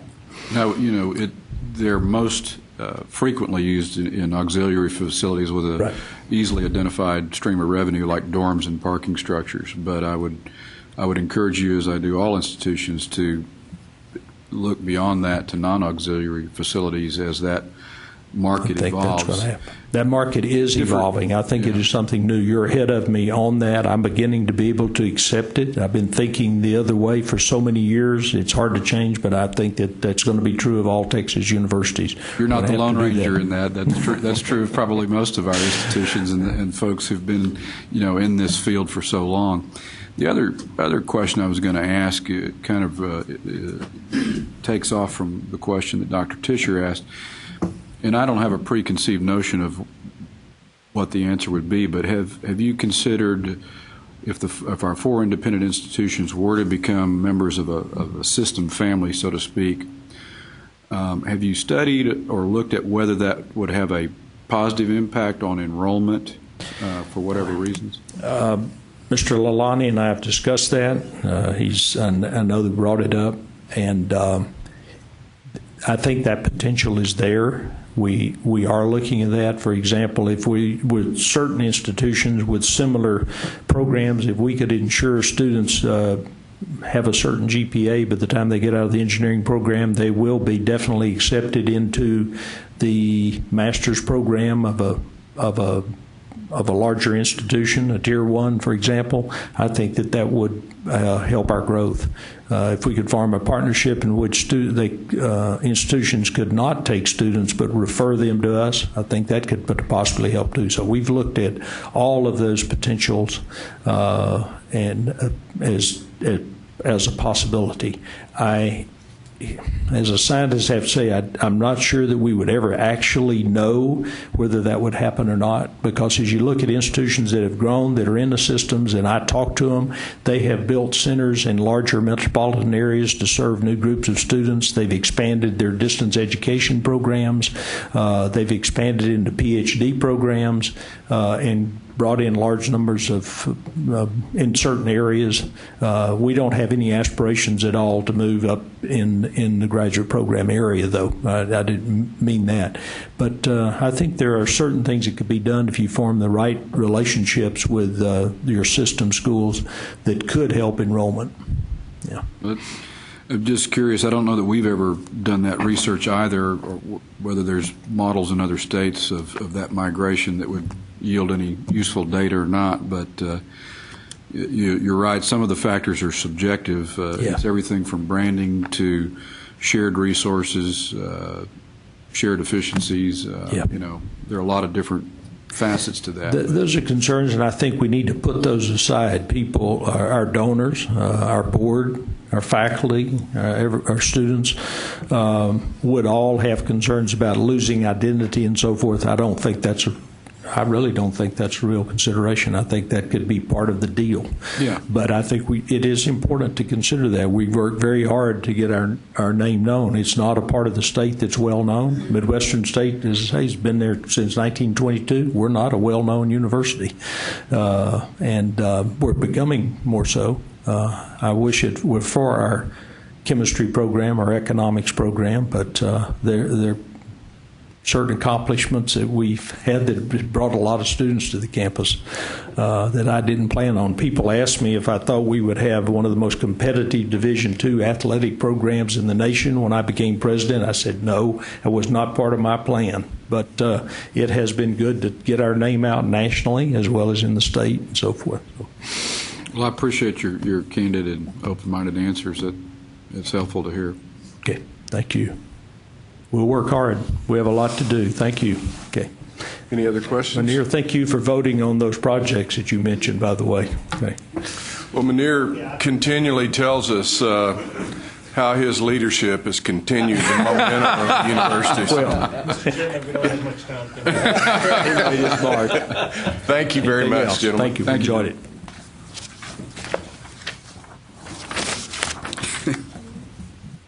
Okay, agenda item 5F, consideration of adopting the Commissioner's recommendation to the committee to accept and forward to a joint oversight committee on higher education governance, excellence, and transparency. The report on improving student outcomes in higher education government as required by HB 9, 82nd Texas Legislature regular session. This item has been pulled from the agenda. The board will receive a draft report in early July for comments and will be asked to vote on it at the July meeting. Susan, you want to kind of bring us up to speed? If I can get my mic on. Yes. And this was my mistake. It should have gone to the April board meeting. We got some information. We had contracted with NCHIMS to provide some information. What we received was not necessarily what we expected. We're in the process of working on pulling together these reports, and so we will have it out to you shortly. Okay. And as I understand it, the committee chairs in the Senate and the House have been notified. And they have been notified, and they're fine with getting the draft at the same time, understanding that y'all will be voting on it in July. I don't think we've heard back. Oh. While Linda's coming up, I did want to point out, because you will be receiving this report soon, it will give you ample time to provide comments, any suggestions, well before the July board meeting. So it will be much earlier than you would normally receive such a report. And we've discussed providing the legislature with a draft of that report on July 1, and that's the proposal. That's exactly what we did. Good morning, Linda. Good morning. We contacted Chairman Branch and Chairman Zaffarini's offices. We heard back from Chairman Branch's office that this was fine. We'd not heard definitively from Senator Zaffarini, though, but the staff thought that it would be okay. So we did promise to provide a draft on July 1, and then the final board-adopted report on July 26. Okay, because the report was originally due July 1, is that? Yes, okay. Correct. And I think it's important to add that a report has already gone to these committees some months ago that the board did approve, and what will happen is really an addition of any information that's considered important to add to the earlier reports. We will essentially be an updated and revised report rather than a separate report. Okay. Thank you. All right, agenda item 5G is discussion of the Coordinating Board strategic plan for 2013 through 17 to be submitted to the Governor's Office and Legislative Budget Board by July 6th. Dr. Arturo Alonso, Deputy Commissioner for Finance and Administration, will provide information to the committee. Doctor. Thank you, Mr. Chairman. This is an update. This plan has actually been preliminarily presented to the board at the April meeting. And if you will recall, the board took action to allow or to authorize the chairman and the chairman of this committee to approve the final report. But we wanted to give you an update because this thing has been developing even as we speak. As late as yesterday afternoon, we got additional instructions on that. And it is due on July 6th. The reason that we had previously brought it to, or that we had brought it to the April board meeting was because we thought it was going to be due sometime in June, as it usually is, and that we wouldn't make it to the July board meeting, to this committee. And so, because they were late with their instructions, they made it due on July 6th, and so we are having the updates. And so this is just, since the board approved that or gave that approval to the chairs in April, this update does not require any further action by the committee, but is being presented to you as an informational item and, of course, to solicit any feedback and discussion and answer your questions. You have received a copy of the plan, and it's quite lengthy because the plan that we have now put together, and by the way, most of the work has been done in Susan Brown's division, as they have usually taken the lead in putting this together. It's very lengthy because it incorporates all the materials and all the appendices that are required by the LBB and the Governor's Office. So in your agenda materials, in your agenda books, right after your blue pages, there is a summary of the main points in white pages. I guess we color code them to make it easy for some of us. And those white pages is a summary. We call them focus points, and also includes the proposed performance measures. This is one of the updates that I want to give you. The proposed performance measures were sent to the LBB and the Governor's Office about a month ago, or maybe a month and a half ago. I can't recall the exact date. This was in response, the changes were in response to the report from the Sunset Commission, which asked us to take a look at the strategic planning process and to incorporate and to try to strike a balance between the plan for higher education as a state, the statewide plan for higher education, and to incorporate some elements of an internal strategic planning process. In other words, what is it that we're doing here in the agency that we can have as measurable or as goals and strategies and have measurable results and be able to keep track of that. So we propose, the other thing that the Sunset Commission recommended, which we were very happy and we agreed with, was to submit a restructuring of our budget pattern, of our bill pattern, to better align the funding for the agency, that is for the administration of the agency, not central administration, but in the divisions, the program aspect, with the structure of the agency. And so we submitted that, again, to the LBB and to the Governor's Office about a month ago or so. And yesterday, late yesterday afternoon, we received notification that they had approved the budget structure and some of our proposed measures. This was late yesterday. In fact, they said right after lunch, they said it's ready, it's open. We have to go into the ABES system and they have to unlock it for us. It was not till later on that they unlocked it.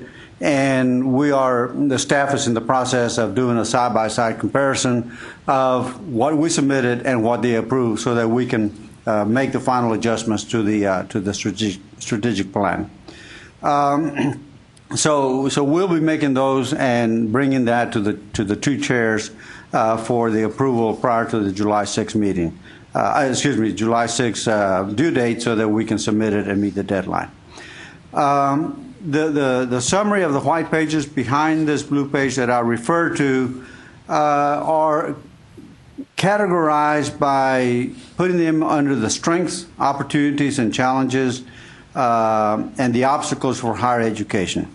Let me point out, and you well know this, because this plan here is for the 5-year period of 2013 through 2017. This is the first strategic plan that the agency has put together that spans the closing the gaps period. It incorporates some of the closing the gaps by 2015, and of course looks forward to what are we going to do past the closing the gaps period by 2015. And so it addresses both, the accelerated plan that we've been working on for closing the gaps, as well as the discussions that have ensued within the agency and with the board of what is it that we are going to do to meet the challenges beyond 2015. So this plan incorporates both. The plan, like I said, it includes at that time the proposed budget structure and the proposed new strategies and goals that we had proposed, and we will update that, as I mentioned, to make sure that it is in alignment with what has been approved.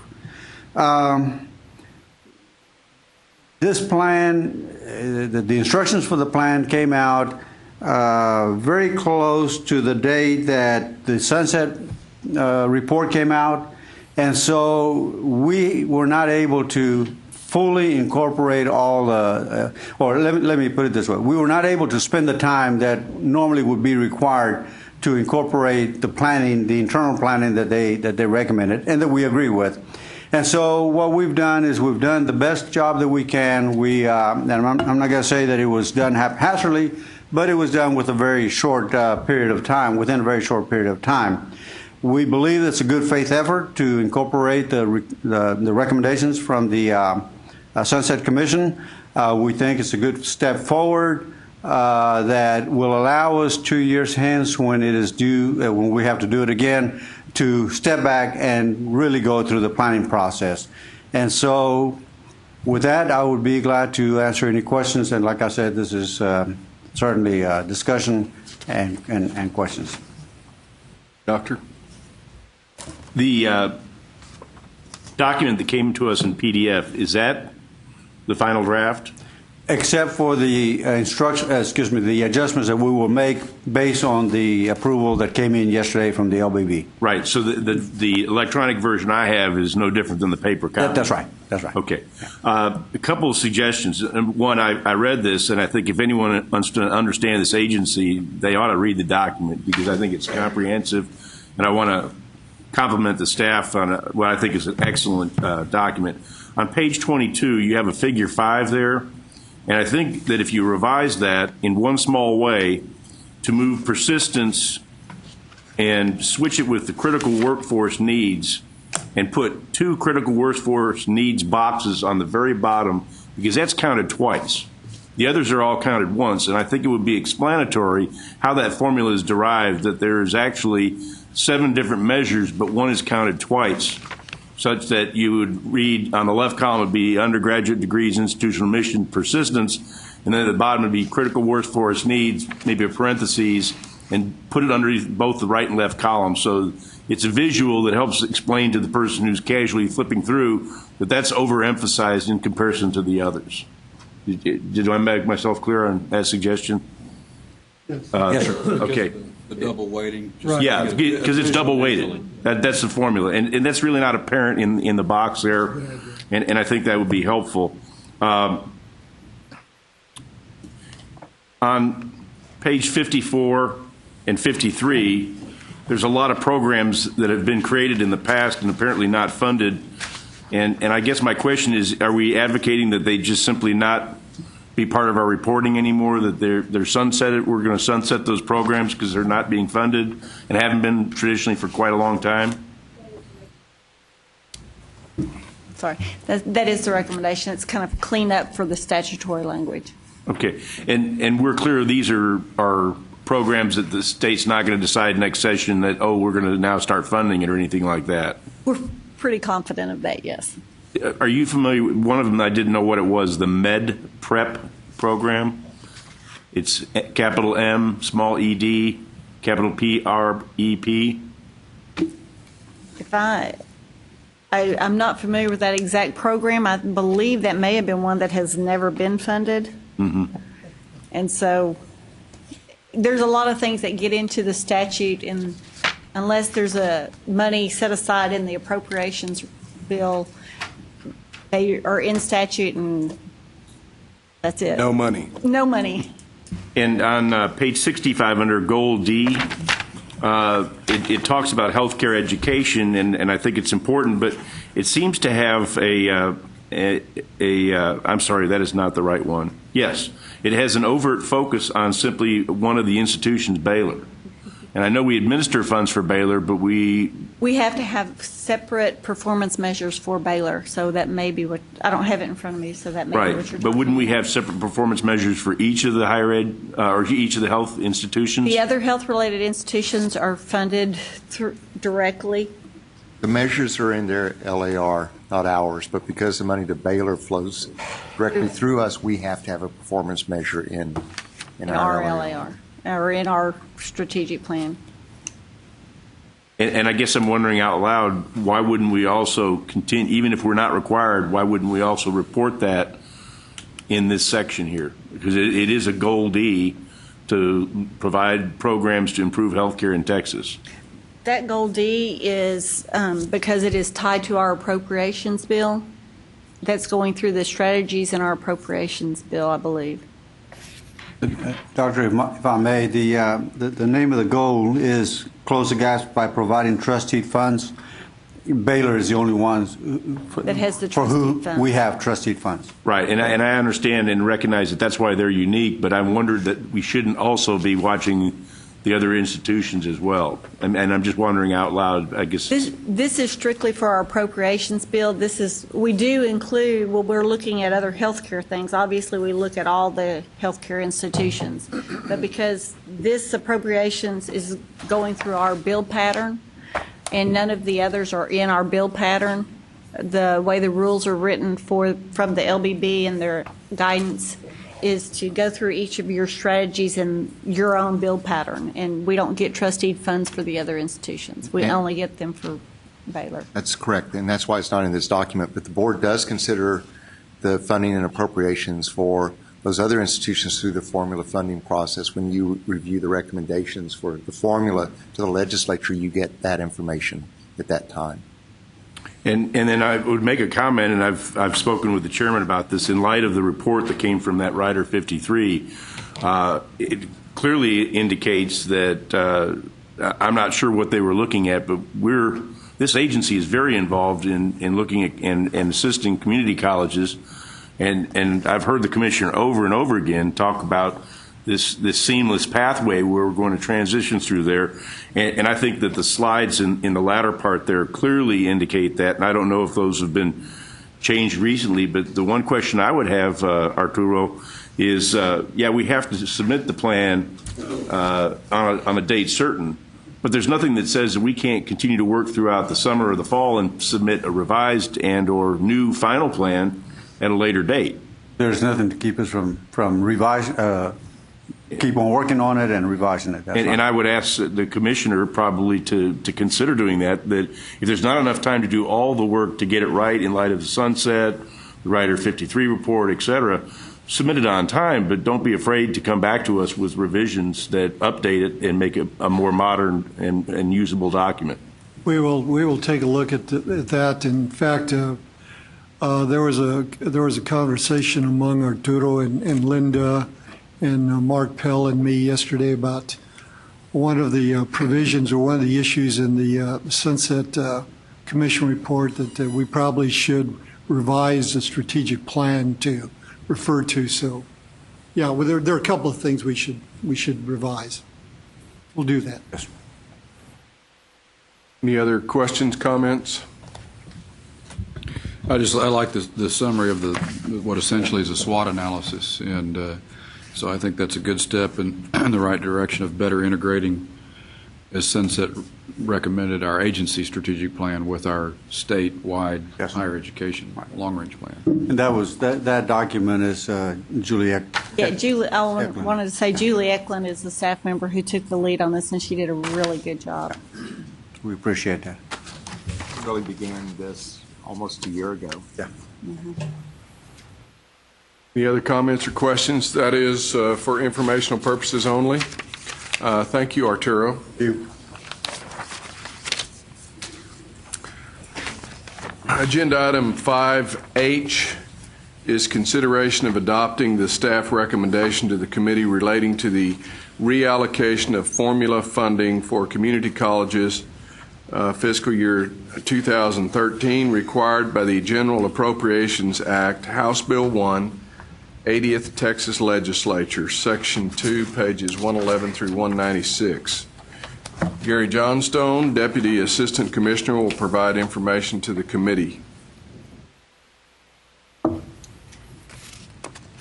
morning, Gary. As you stated in your introduction, this is a requirement that was put into the Appropriation Act during the last session. It is the first time that the coordinating board has been asked to recalculate the formula funding allocation for community colleges on an annual basis.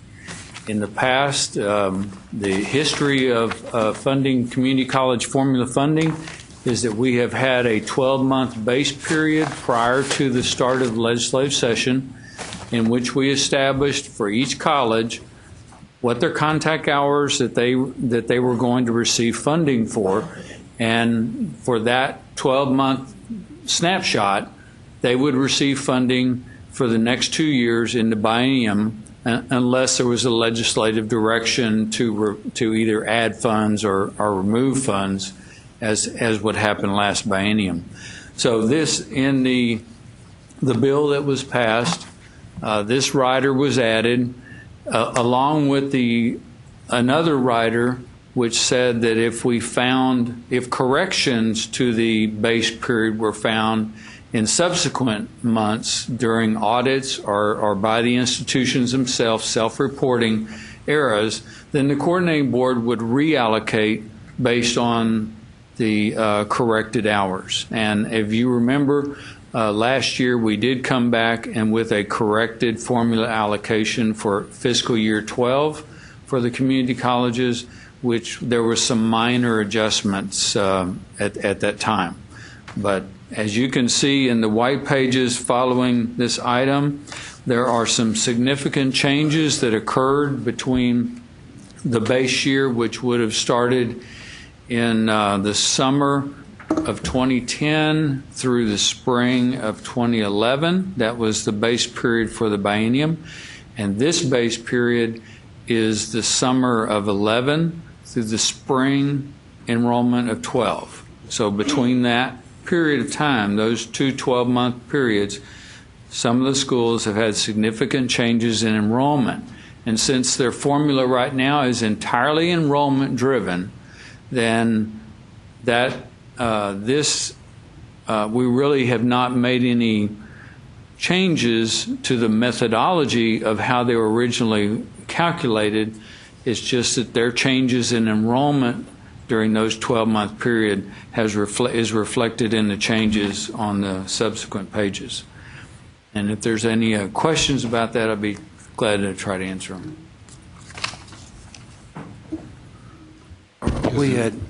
I'd like to make a comment if I could. There was a pretty wide variation between institutions in terms of those that were up and then those that were down. I actually counted, I think, 9 community colleges whose contact hours were up and 41 of them were down. And my figures showed that we had an overall 3.5% decrease in contact hours statewide. Is that pretty accurate? I believe it's 2.7. That's very close. We had such a dramatic growth in the previous biennium. Community colleges went up over 22% in contact hours from the 2008 to the 2010 biennium, and some of them have that was a peak, and now they're either, some of the schools, as you said, are either flat or they've started to a slight decline. But there are a number of them, such as that, as you can see, that had double-digit increases. And since we have a zero-sum amount of money, those double-digit increases reflect even larger adjustments for the other schools that are not increasing or had decreases. I would like to ask, Mr. Chairman, how do we propose to reconcile this variation in terms of those institutions that showed significant increase as opposed to those that are showing significant decrease in contact funding hours? I think there were only 9 colleges that I could count that actually showed increases in enrollment. I think there were about 17 that actually showed increases in 9 community colleges showed increases in contact hour funding. There were 17 community colleges that showed increases in enrollment. And I found Ranger was up as much as 23%. And then there was one community college that was down as much as nearly 15%. So that's a pretty strong variance between the one that was up the most and the one that was down the most. And I went back and reviewed the law. It appeared to me that the law, my interpretation of what the legislature wanted was the money to follow the students. But I do have a concern in the fact that there are going to be some institutions that are going to take a pretty significant hit if we fund it this way. How are we going to resolve that? Susan, you've done the most work on that. Dennis, Susan has, but Linda has also been in communication with some of the key legislative leadership. Because you're right about the concern here. We don't have the authority to change this. And so, Linda, if you'll explain kind of some of the discussions that have gone on, that may help answer your question, Dennis. Well, just to back up, this was originally brought to our attention by the Texas Association of Community Colleges. They expressed concern with the funding gaps, and they approached the key budget leaders at the legislature, the Lieutenant Governor's office, the Speaker's office, and the Governor's office to ask for a letter from the state budget leaders to the coordinating board directing us to either apply some kind of stop loss to the institutions for this time around. And I had a conversation with the Lieutenant Governor's office who said they were working on that. So we weren't sure whether we would get a letter before this meeting, but ultimately the final decision will be at the July 26th board meeting. So I believe there's still more time to hear from the budget leaders to direct us to do this a different way. But we consulted with our general counsel, Bill Franz, who said that he didn't see any kind of leeway on our own to be able to do anything differently from what the rider directs us to do. Okay. That was my concern and question. Thank you. Okay.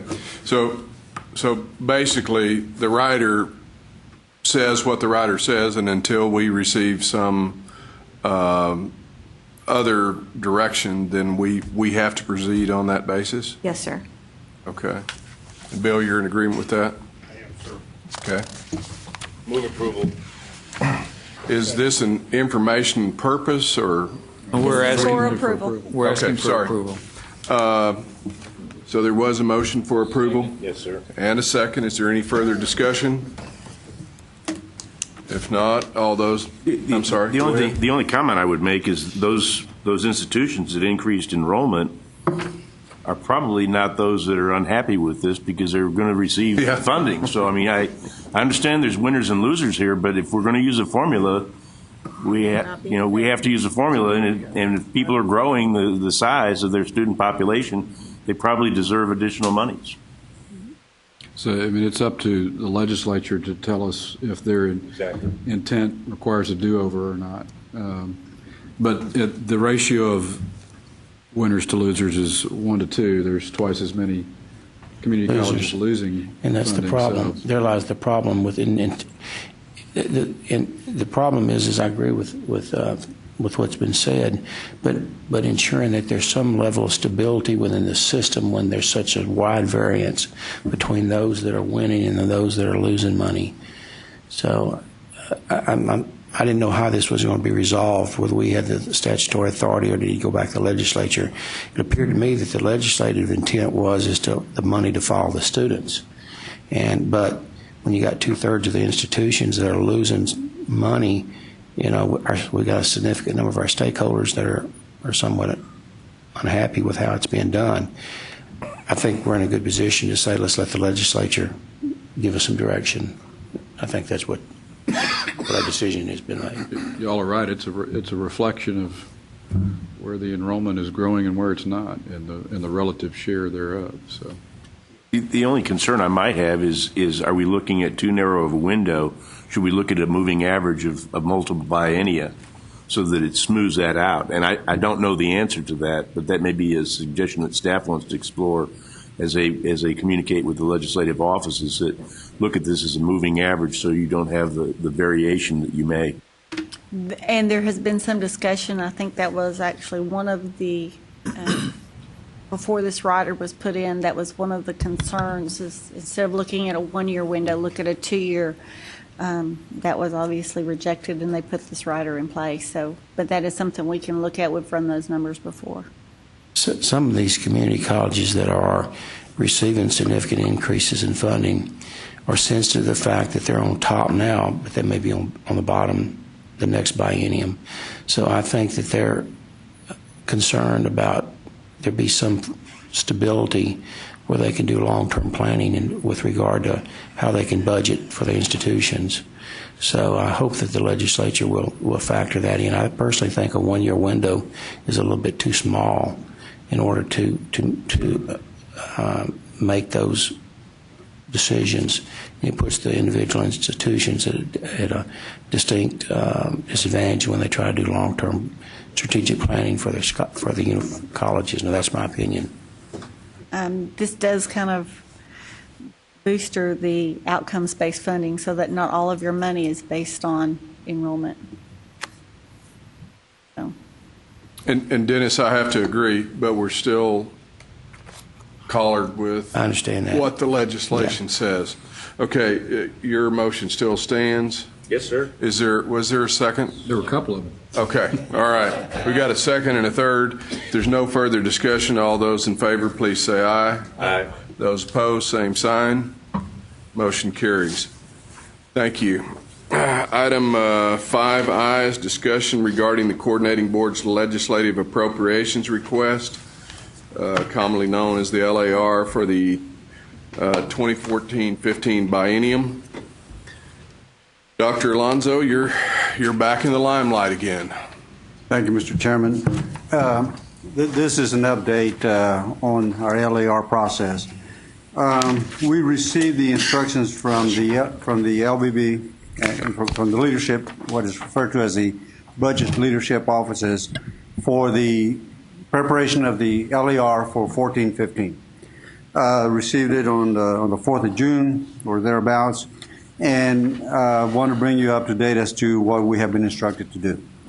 The instructions are that we are to submit a budget or a request, a legislative appropriations request for 14 and 15, not to exceed the base of what we now have, the 12 and 13 biennial base, which is that's a good news. We were expecting that perhaps we were going to be asked to come in at either 90, 95, or some lower amount. The not so good news is that they, in anticipation of possibly some budgetary constraints that will be facing the next session of the legislature, they have asked us to identify 10% reductions if they have to go there. And they've asked us to do that in 2 5% increments that in total will add up to 10% of our general revenue dedicated appropriations. For the agency, for this agency, that translates to a possible reduction if they go there of a little bit over $114 million for the biennium. So when the instructions came out, Dr. Gardner, Linda, and myself met with the commissioner. We issued instructions, further instructions to the staff to give them the guiding principles, as we call them around here, of how the divisions and the programs are to approach this. And they're basically the same as he has always asked us to do, including 2 years ago. That is, number one, no across-the-board cuts. This is on identifying the 10% cut. Number two, preserve programs that contribute to closing the gaps. Number three, preserve programs that contribute to the accelerated plan for closing the gaps by 2015. And number four, preserve student financial aid programs that serve the most needy students. This is no small task because, as some of you may remember from the April board meeting when you approved the operating budget, 95% of our budget, of our appropriations, are pass-through funds, trustee funds. So you can't get to 10% without cutting our trustee funds. But this is the guiding principles that we gave to the divisions. They have come in with a preliminary recommendation. Linda and David and I are in the process of reviewing that and bringing a recommendation to the commissioner so that we can bring a recommendation to the to the July board meeting. Actually, it goes to the AOC committee meeting and then the full board the next day of our recommendations for the LAR. The only other thing that I want to alert you to, not as a doom and gloom, but because a full disclosure, is that the letter from the leadership has a sentence in there that I would, if I may, just read to you. This is where they tell us to base our budget on the current biennium base. Establishment of agency budget baselines through the legislative appropriations request process does not preclude the possibility that state agencies may be asked to reduce their fiscal year 2013 budgets should state fiscal conditions warrant it. So in other words, they put in the agencies and institutions of higher education on notice that just because we have an appropriation for FY13, that we shouldn't count that that we can hold on to it. We hope that this is not the case. We hope that, I mean, the news from the Comptroller's office is that the economy is improving, tax collections are improving, but there's also some unmet obligations that were, I believe, left over from last biennium, and so the leadership is very aware that this may be a possibility before the biennium is over. So at the July board meeting, we will bring to you our LAR recommendations. Our intent, what I have instructed staff, is that I want to have a preliminary draft to go to you by July the 11th, which is approximately 2 weeks before the meeting, to give you time to review it. We'll try to summarize it and condense it as much as possible. The LAR itself is rather lengthy because it has a lot of schedules and so forth, but to come to you with our priorities, our recommendations, and if we have any recommendations for exceptional items. I did mention that I failed to mention that they also are allowing us to come in with any exceptional items above the base to general revenue and general revenue dedicated. Usually we come in with exceptional items on those areas that are critical, mainly for restoration of some of the cuts that we have experienced in the past, primarily in financial aid and some of the other trustee funds. But our goal is to get you something for your review by around July the 11th, and then have the discussion at the AOC, and then obviously present it to the board for adoption at the board meeting the next day.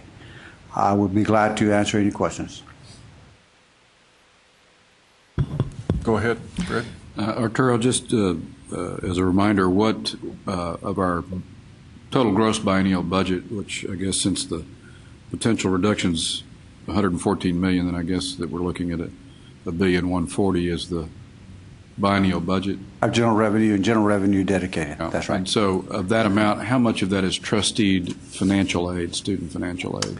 I don't have the exact figure, Fred, but I would say Ballpark. probably 90% of that, 85 to 90% of that, in all the financial aid programs. Right.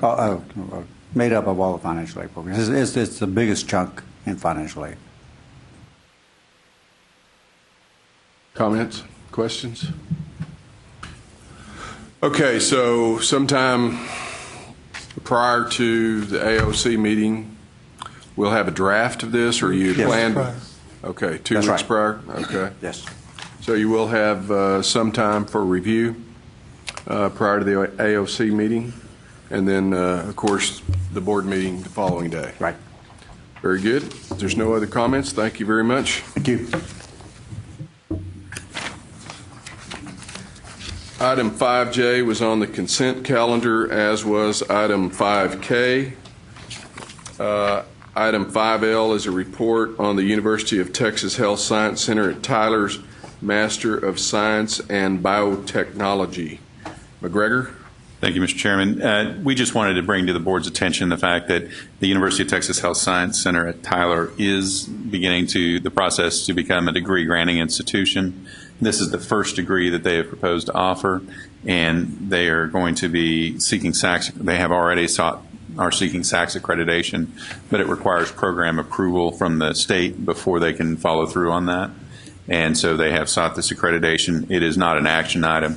I merely wanted you all to know that we had another institution that would be authorized to grant degrees at from the state public institutions. Okay, that is an information item only. We're going to delay item 5M for the time being. Item N and O were on the consent calendar. Items, yes. I apologize. I didn't realize N was on the consent calendar. Can I make a statement on that, or just to staff? Would that be inappropriate? Well, regardless of whether it's inappropriate or not, if you have something to say, go ahead and say, and then we'll. Okay, I'll inappropriately say something. Inappropriately talk to it. You know, I think that the study we did with regard to the GME continues to cause me a great concern as to how going forward we recommend the next legislature fund these programs which are directed at GME.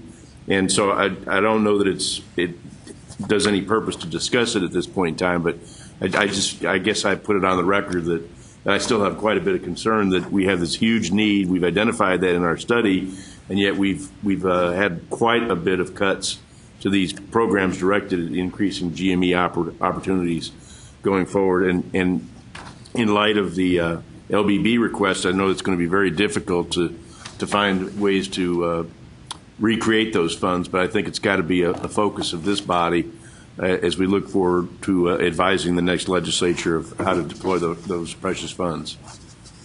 And your point is well taken. I think the chairman has looked at ways to maybe address that as far as bringing it forward, and he'll be addressing that. And thank you for the opportunity to be inappropriate. Just remember, no good deed goes unpunished. Dave. That's right. I got it. Okay. All right. Then items 5P 1 through 5 are proposed rules. 1, 2, and 3 were on the consent calendar. Item 5P4 is consideration of adopting the Commissioner's recommendation of the committee relating to proposed amendments to Chapter 5, Rules Applying to Public Universities, Health-Related Institutions, and/or Selected Public Colleges of Higher Education in Texas, Subchapter C, Approval of New Academic Programs and Administrative Changes at Public Universities, Health-Related Institutions, and Review of Existing Degree Programs. Section 5.4 of the rules concerning alternate undergraduate success measures. McGregor. Thank you, Mr. Chairman, and we did try to make that as long as possible Yes, for you. obviously. This is merely an implementation into the rules of the process we've been using for alternate undergraduate success measures in the event that an institution does not meet the statewide undergraduate graduation rate minus UT and A&M. If they don't meet that standard, then these are the three criteria by which they can still seek to apply doctoral programs if they meet 2 out of 3. We felt like it was appropriate to have these in the rules instead of just in process, and so we're just bringing it forward to you all in the same way that we brought the rule for preliminary authority last time. This is for the actual program approval. Okay, and this rule basically came about when you and I and Dennis. Dr. Golden, yes, sir. Okay. And there was one comment from the University of Texas at El Paso with the argument that they have made a number of times that this will negatively impact institutions that serve non-traditional students. And we did note that one of the alternative criteria is based upon at-risk students, which is part of the reason why we developed the alternative criteria in the first place, was for institutions that do have different student populations. And so we do feel like it is still appropriate to move forward with these rules. Okay. Also considering that when these calculations are made, it's extremely important that they be correct for the benefit of the universities. So noted, yes, sir. Okay. Yes, sir. Yeah. I do appreciate the third option there, but it's somewhat negated by the fact that you're requiring that you still have to meet at least 2 criteria. So I don't think it addresses UTEP's the issue. So if you have an institution that says that they have a high number of at-risk students and they're not at the state average, that means everybody below average is going to miss on criteria 1 or criteria 2 and only make criteria 3. And I'm not presupposing I know the answer to this, but which institutions under these rules have adopted would be ineligible to add a doctoral program? Do we have a list of the institutions? We do, and I'd have to pull that and get that for you. I don't have it with me. I would point out to you, though, that on a recent example where we actually made a miscalculation affecting 2 universities, one of them was UTEP, and UTEP did meet 2 of those 3 alternative criteria. Right. Well, I was only citing them because they had the comment. They were the only institution that apparently commented. Well, the challenge, I'm sorry.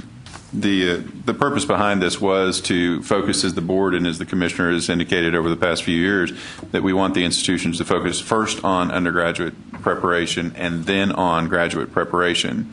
And so if an institution is not able to meet 2 of these 3 criteria, when the board created these procedures about 6-8 months ago, I guess, it was felt like if an institution could not meet the 2 out of 3 of the secondary criteria, they should not get new doctoral programs until they could attain that criteria.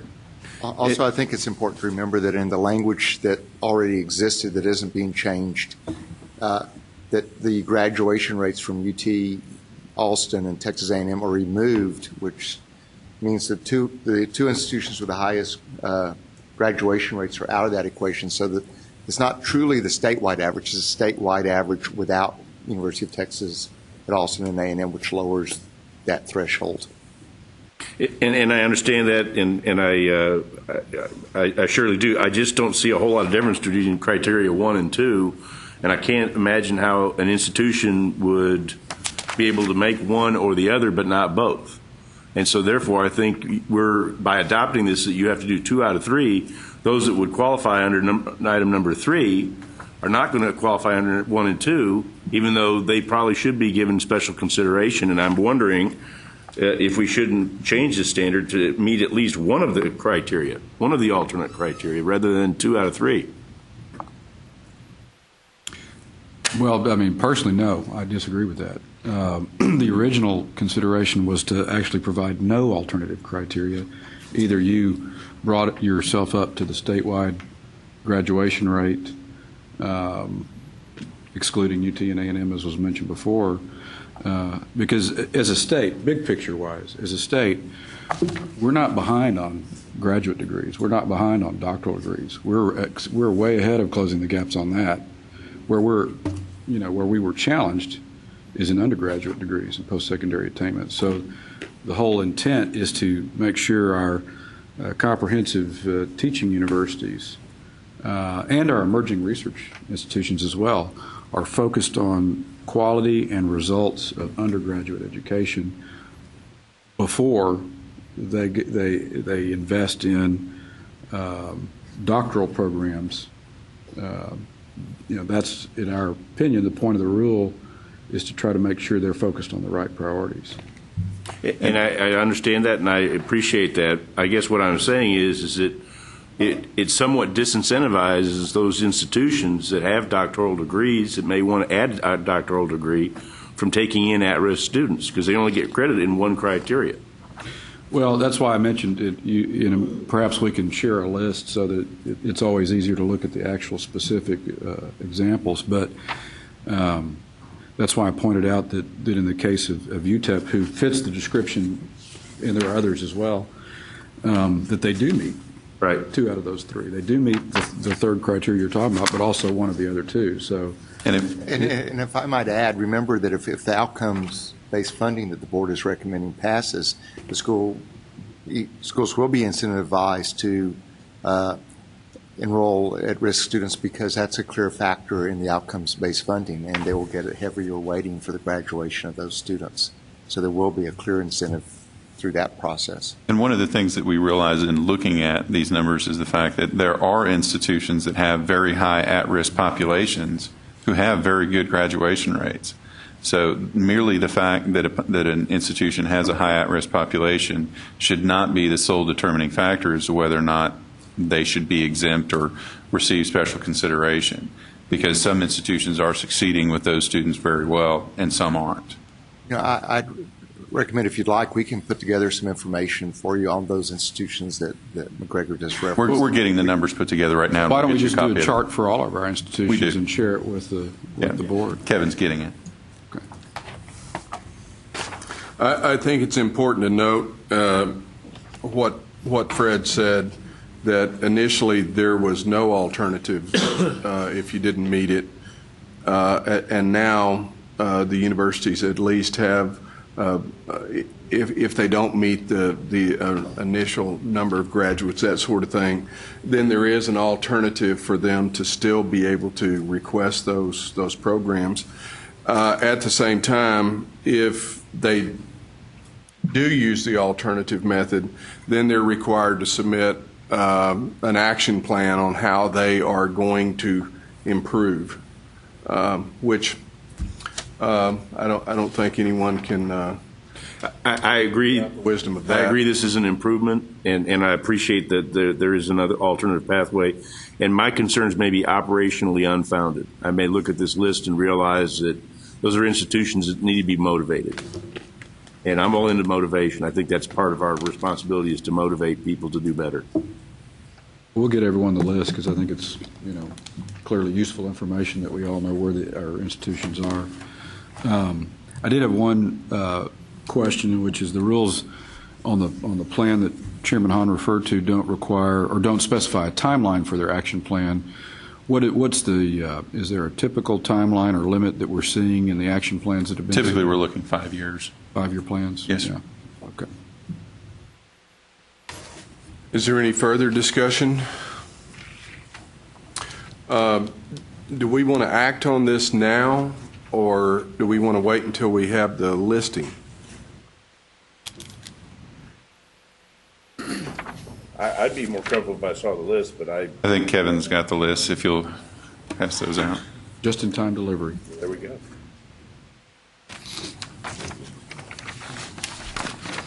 Thank you, Kevin.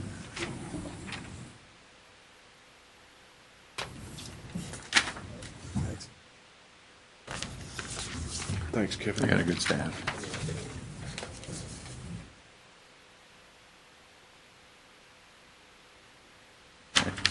Thank you.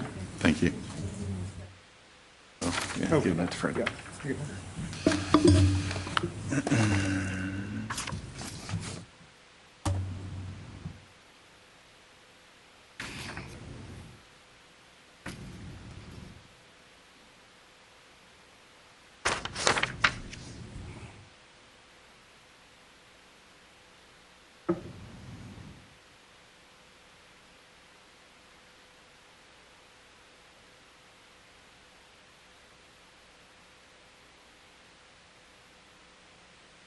Okay, if I'm understanding this properly, the way it's listed, the first three, University of Houston, UT Pan Am, and UT San Antonio, meet all of the criteria. And the second section are those that meet some of the criteria.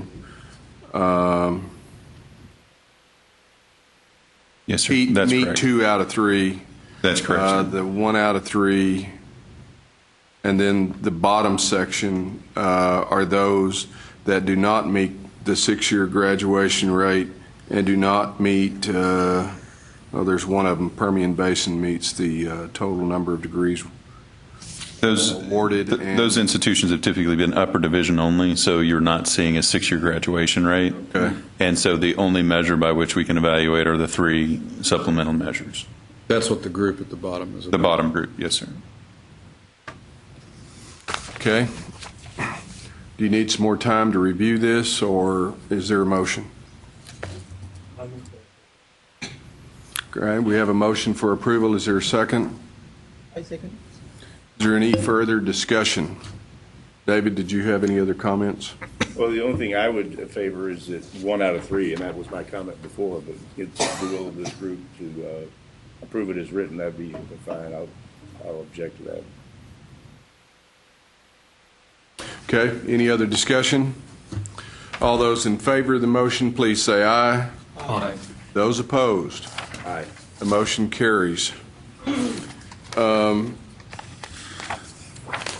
P5 was on the consent calendar. Item PQ is consideration of adopting the staff recommendation to the committee relating to a report on the methods of increasing student success and degree completion at public institutions of higher education. 2 members of the task force that helped develop the report and recommendations regarding the method for assessing the quality and effectiveness of academic advising services at Texas institutions of higher education are available to answer questions about this report. Barbara Smith, Executive Director of Advising Services from the UT San Antonio, who co-chaired the task force, and Terry Walsh, Transfer and Articulation Officer from San Antonio College, who also served on the Undergraduate Education Advisory Committee, and Dr. Catherine Parson-Nault. Okay, well, I'm sorry. My French is horrible. Parsono? All right, very good.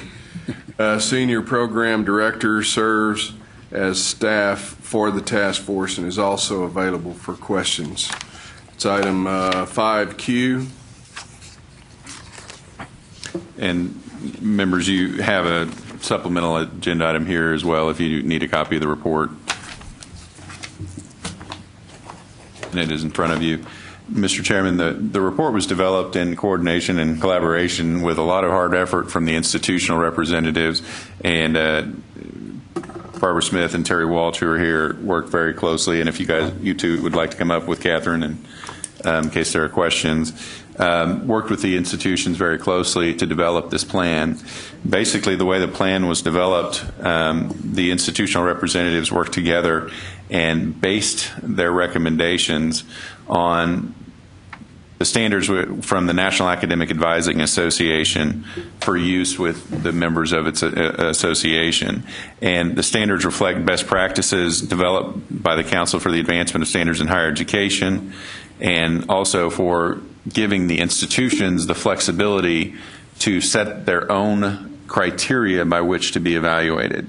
One of the key things that I think the committee did a very good job of laying out for us in the report is the fact that there is a broad diversity of the way in which students are advised across our campuses. From community colleges to universities, there can be significant differences, and even within types of institutions.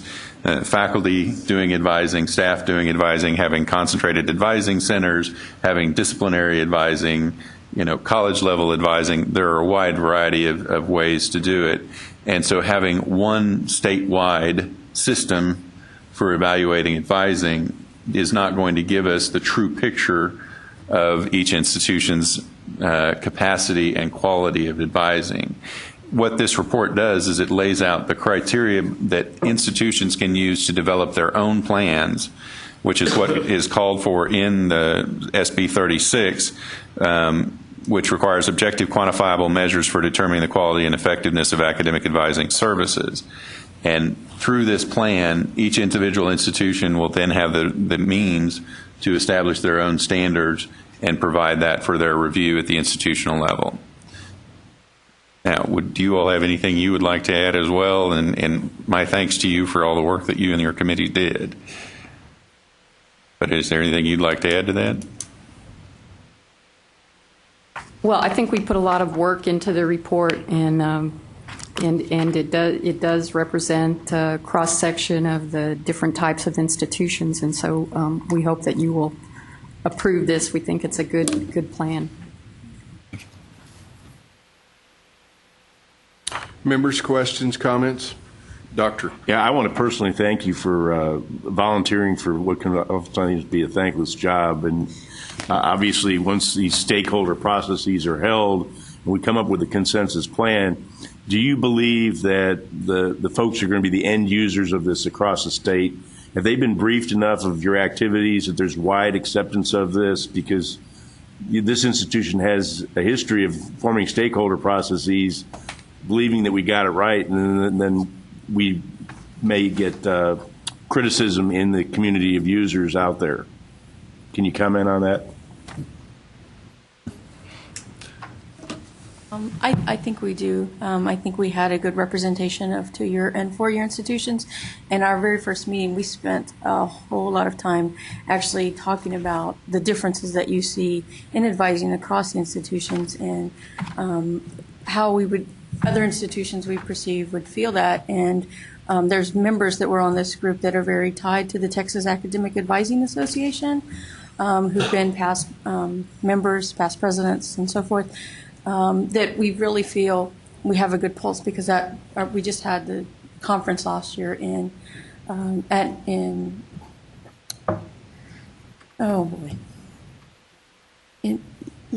February, late February, and that was one of the big things was from all of the institutions we're talking about, with all the mandates and the changes that are coming down and the impact that advising plays on that. So I think, yes, I think all institutions probably had a lot of concern about when the bill first came out, Senate Bill 36, of what that was going to mean. And I think we've left it open enough for the institutions to put it to fit their institution's advising at the institution, as opposed to it being real directive and allowing that flexibility to those institutions, because I think we do have a very diverse process of advising that occurs. If I could add one thing. I traveled down to Palo Alto College in San Antonio yesterday at the invitation of the college and the Alamo District. Terry was also there. Barbara had other duties at UTSA. But they are holding yesterday and today a mini Advising Assessment Institute. They have Dr. Charlie Nutt, who's the executive director of the National Academic Advising Association, Rich Robbins, who heads up NACADA's assessment unit, and one other person, to work with over 100 academic advisors from the Alamo District. They were all in the room for the plenary session yesterday, which Charlie and I shared. And I gave a presentation to that group about this proposed method and the report that we were going to provide to you all today. NACADA has 10 years of presenting annual national advising assessment institutes. So they really have a big stake in this. Charlie has been, on behalf of NACADA, very positive about this in terms of larger stakeholders. Other states are watching Texas. They're watching what we do with this. And so we've gone beyond Texas to outside the state to make sure that we were employing and recommending best practices in the assessment of academic advising across the nation. Other questions? Move for accepting the report and approve the recommendation. I'll second that. If there's no further discussion, all those in favor, please say aye. Aye. Those opposed, same sign. Thank you very much for your hard work and effort. I'm sure it will make a difference.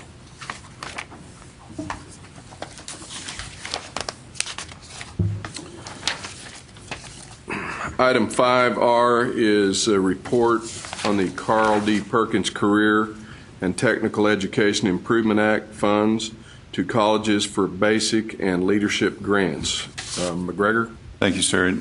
This is just an informational item for you all. You all approved the allocations of the basic and leadership grants in January, and we just wanted to come back with you to show you how the funds had actually been allocated to the institutions. And that was more of a procedural and timing issue in terms of getting your approval at that point rather than waiting to now. And so we just provided that.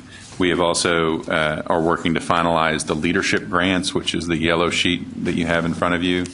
And those numbers may change a bit as we negotiate with the institutions in terms of particular outcomes.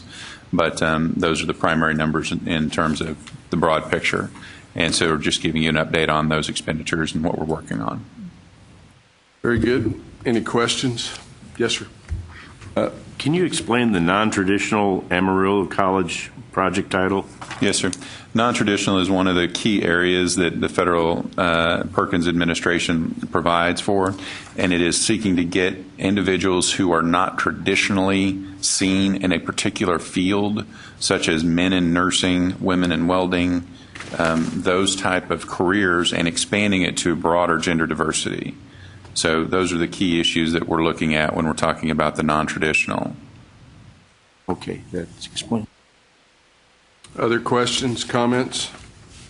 That was for informational purposes only. We'll move to the next agenda item. As a report on the Texas Science, Technology, Engineering, and Math, commonly known as the T-STEM Challenge Scholarship Grant Program. McGregor.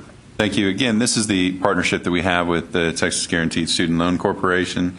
They are providing funding for a program that was created by the legislature in the last session to increase the number of students in T-STEM or in STEM fields at our community colleges by providing scholarship opportunities. The institutions had to meet a number of criteria. There had to be a specific 50 students in the STEM fields at the campus in order to be eligible. There were also a number of requirements in terms of tracking the students and verifying certain background requirements of the students, as well as getting them internships in their fields. And so it is a fairly labor-intensive effort, but we did have 7 institutions who applied for the grants, and it was non-competitive so that anyone that applied would receive one. As you can see, 7 of the institutions did receive the grants. Texas State Technical College System, the reason it's to be determined, they were not formally notified of the grant through an error of ours. We just didn't get an email sent to them. They were aware of it through other channels, but they submitted their application late because of the notification, and so we have not determined the actual amount yet.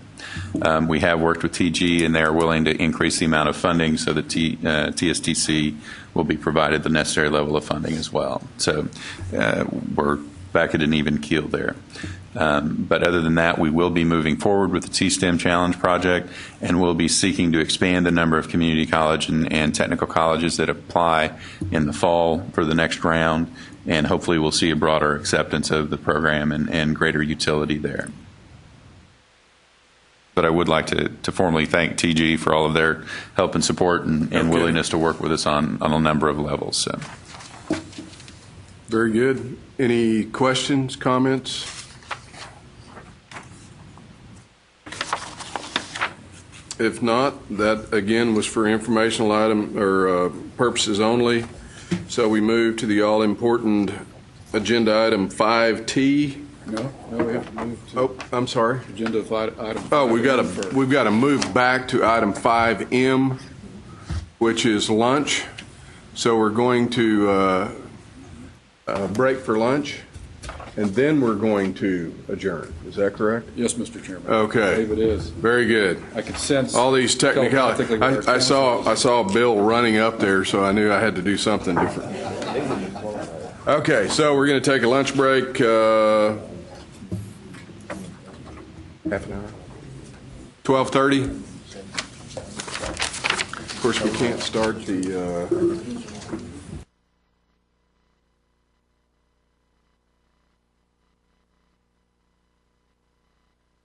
Go ahead and.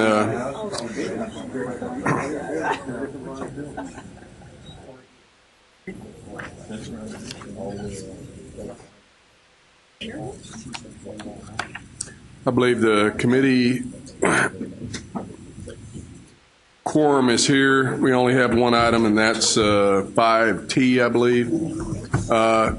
There's no other business. Is there a motion to adjourn? Motion and second, David? Yes. All those in favor say aye. Aye. Those opposed, same sign. Meeting's adjourned.